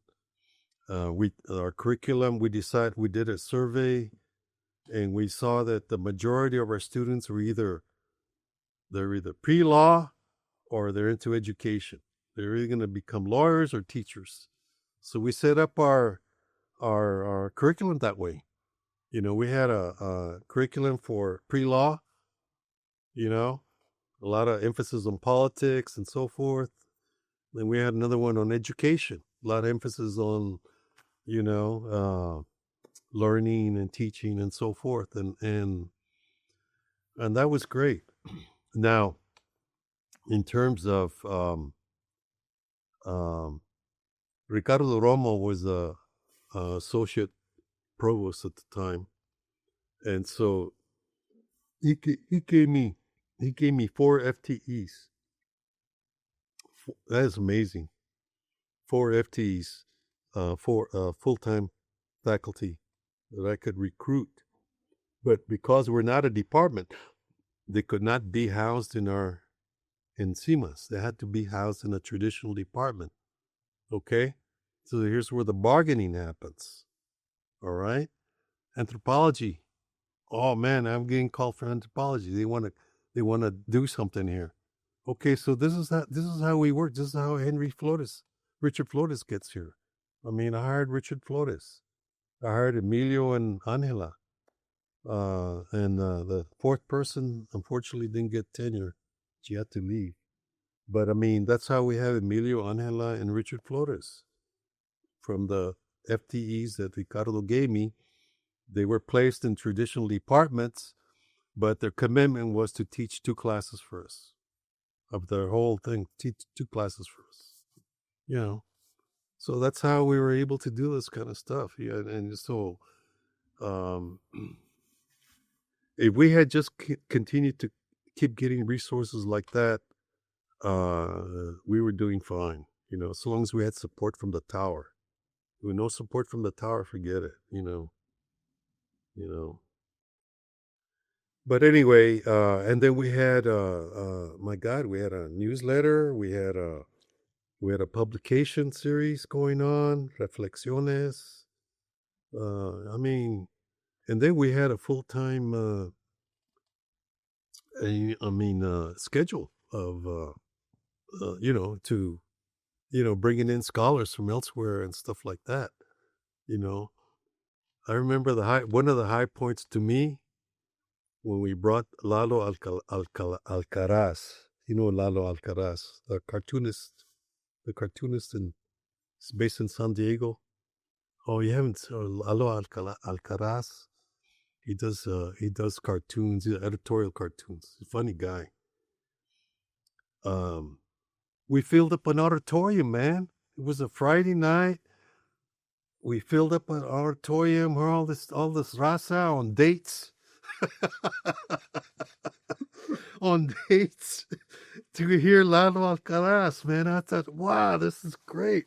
This is fantastic, man. This is yeah. So we were doing that kind of stuff. So yeah, we're a multi-purpose, multifunctional. The only thing we didn't do was student services. I mean, that's about the only thing we didn't do. But otherwise, lectures, classes, all that, Yeah, it was a good time.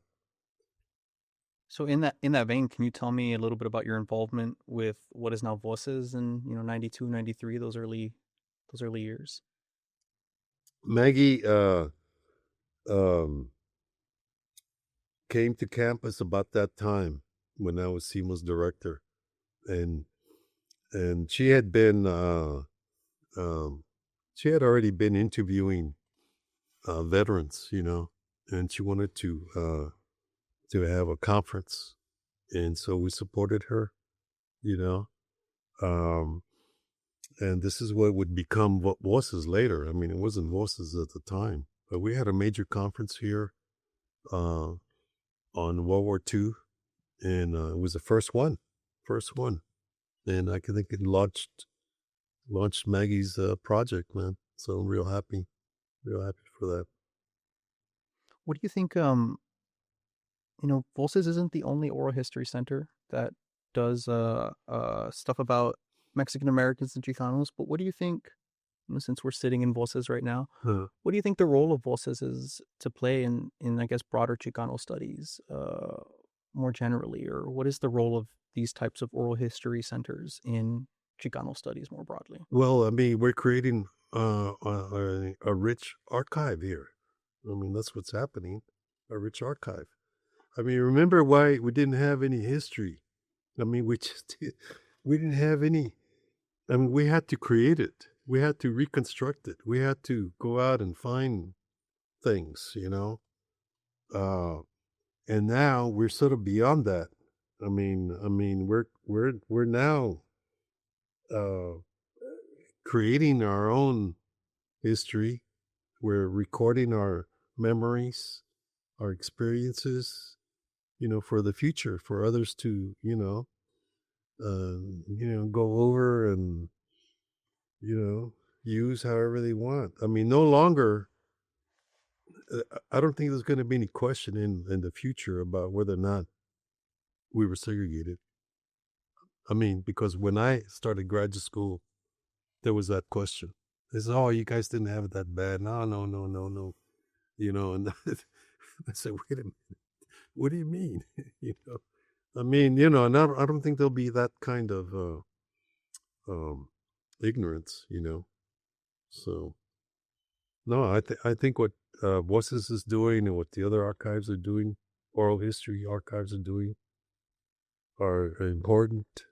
Um, Documenting our history, our experiences, certainly of the living generation, right? So So on that point, I want to ask my last couple questions, okay, um, primarily about your your advice to the younger generation of Chicano studies scholars. You mentioned Paul Taylor and how impactful that was for you, that sort of intergenerational mentorship there. But if you had a room full of graduate students, junior scholars sitting in front of you right now, and you had a few minutes to tell them what you think the most important lessons from your career, whether they be methodology, whatever, what would you want us to really understand from your life on a roller coaster on how to do this work and how to live it? well, okay, you're asking different questions there because one, um, I mean, of course, we have to be critical. Always be critical. Um, we have to read widely. We have to.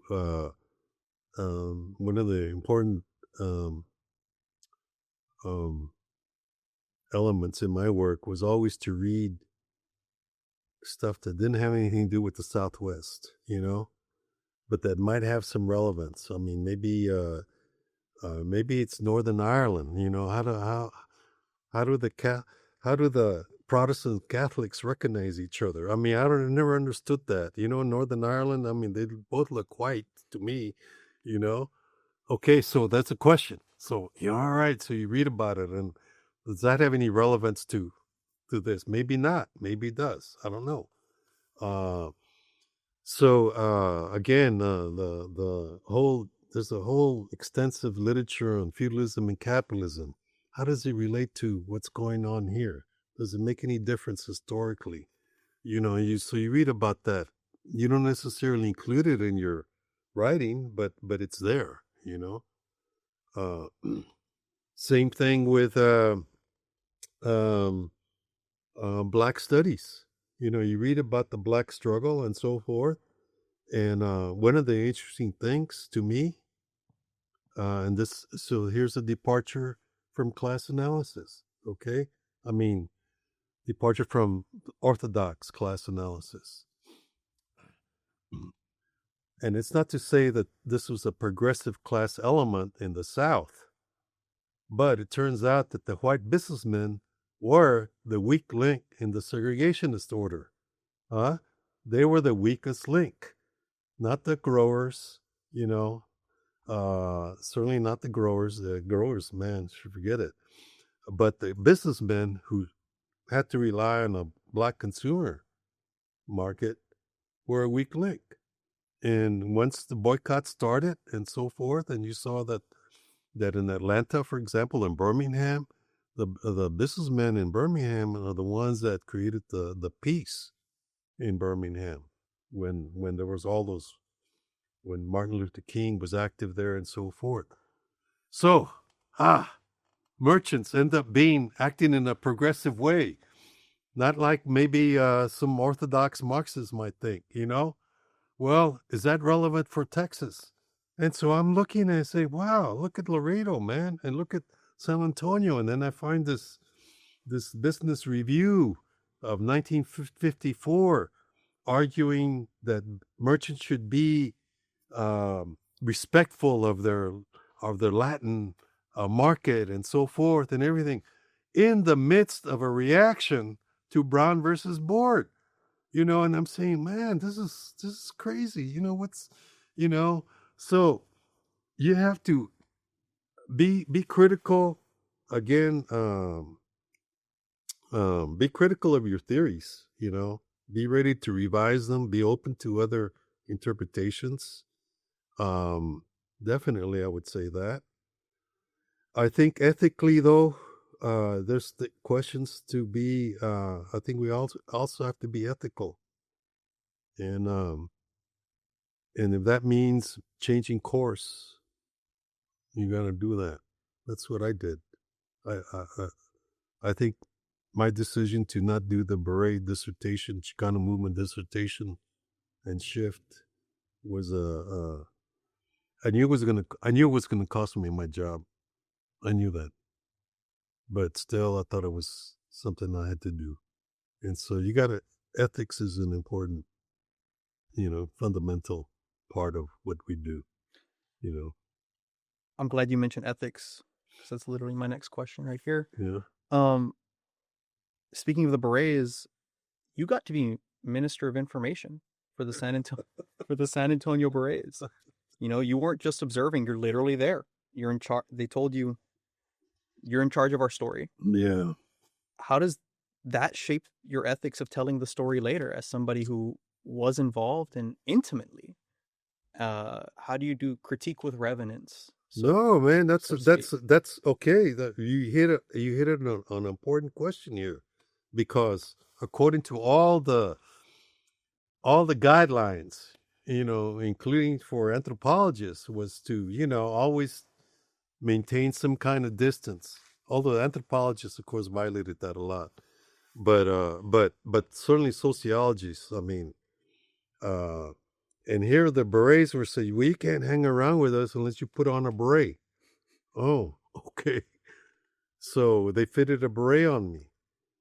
Well, it turns out that was an important act, because when I walked around with a beret on, I saw people reacting to me in a certain way that I would not have understood had I not had the beret on.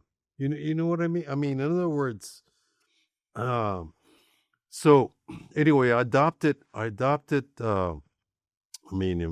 to adopt some rules for my own, and one was never to always speak last in the group meetings.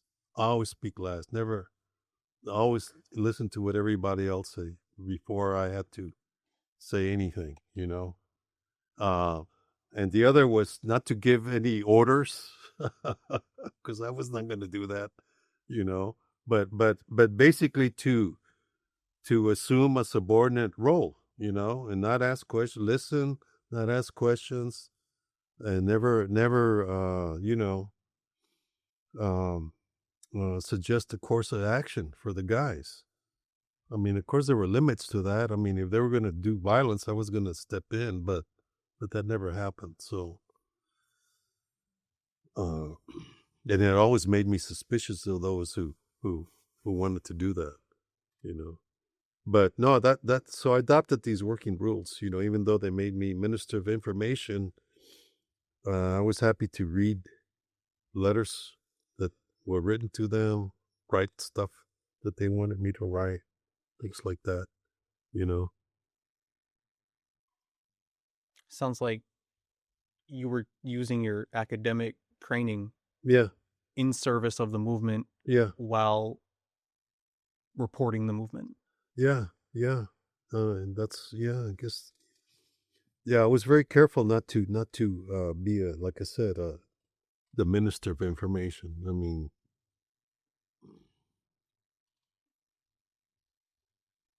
and you know, I think I was lucky too, in the sense that I never was put in any kind of real hard position, you know, where that like someone was gonna in fact do violence or threatening to do violence, you know. So I have my last two questions. Um, this specifically in relation to Quixote Soldiers and Sancho's Journal.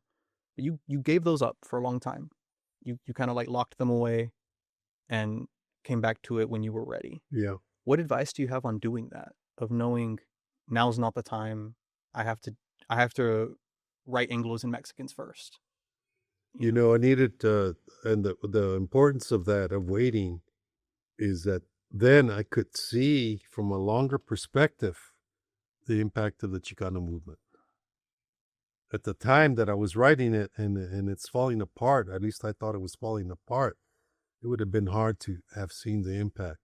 But from a longer perspective, you can then see the institutions that are still around, that were created because of the Chicano movement, like the Guadalupe Cultural Arts Center and all these other programs and so forth. Man, I mean, I would not have been able to appreciate that, you know, had I not had this longer vision. An equally important, if maybe even more important, uh, reason uh, that I'm happy that I waited was that I had the Henry B. Gonzalez papers became available. Oh my God. I don't know if I would have been able to write Quixote Soldiers, or at least certainly would not have come out the way it did. Because Henry B., I mean, my God, I mean, he gave me the other side. I now had, well, and when I write, you got to have some tension. You got to have tension. I mean, you know, otherwise it's going to be a dull story, or it's not going to be, you know, I mean, the result is foreseen. It's like, you know, no, you have to have tension, okay? And I didn't have tension before. I mean, it was all, I had the interviews with the guys, interview with the activists, the movement, but it's all one side, you know, right? It's all one side. I didn't have the opponent. And here was Henry B. Boom. His papers, Henry B. himself. I mean, now I had tension. Now I had something that I could really work with. And the papers make that possible. That happened much later. Whenever they gave the papers to the Benson, the Briscoe. They were at St. Mary's before, and I had visited them there, but the St. Mary's University didn't have an archivist, and they didn't have anything organized. Man, it It was just boxes and boxes. Nothing was organized. And when they gave it to the Briscoe, Patrick Cox, another my former student who was working there, called me up to Berkeley. Says, David, I have a box here. It says Chicano Movement. You might be interested in it. Oh yeah, I sure was. I flew down, man, and lo and behold, it had all these gems, man. It was gold. It was gold. And then I said, okay, now I can write You Are the Soldiers. I had not decided to. I didn't know what I was gonna do, but once I saw the Henry B. papers and I went through them, I said, I got a book now. Literal light bulb. Oh, it was major, man. It's a gold mine, like I said. Paul Taylor interviews, gold mine. Yeah. Henry B. papers, gold mine. You know, yeah.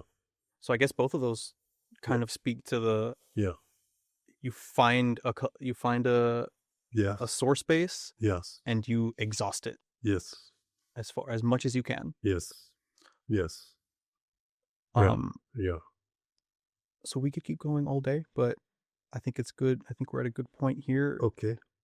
Before we end, is there anything else that you would like to add, or provocations to end with, or suggested dissertations for future graduate students? Anything like that? Oh man, every now and then I come up with topics. I'll have to write them down and send them to you, and maybe the next generation can work on them. But yeah. There's a map in Quixote Soldiers towards the end where I have a map of all the civil rights lawsuits, voting rights lawsuits that were filed by Swerp and Maldiv. And it's a big map. I think you'll see it in each triangle represents a civil rights lawsuit or a voting rights lawsuit. And what I often tell the audience when I point to this map, and I said, each triangle represents a community history. Each triangle represents a struggle at the local level. It's too bad we don't have those stories. That's good. We could, if we had those stories, it would be incredible. And I know one or two stories, but I don't. There's a richness there, that.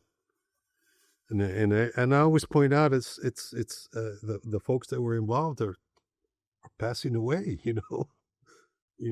The next generation is growing up in a totally different environment. Oftentimes oblivious to what came before them and why they have these resources or whatever. So yeah, I'm sure you've heard that. You can ask Chicanos sometimes, young Chicanos, who Cesar Chavez was, and they'll think of the boxer, not the farm worker leader. So yeah, it's important to maintain our history. Oh. Well, Dr. Montejano, thank you so much for your incredibly generous time today. I appreciate it so much. Okay. Yeah. Thank you.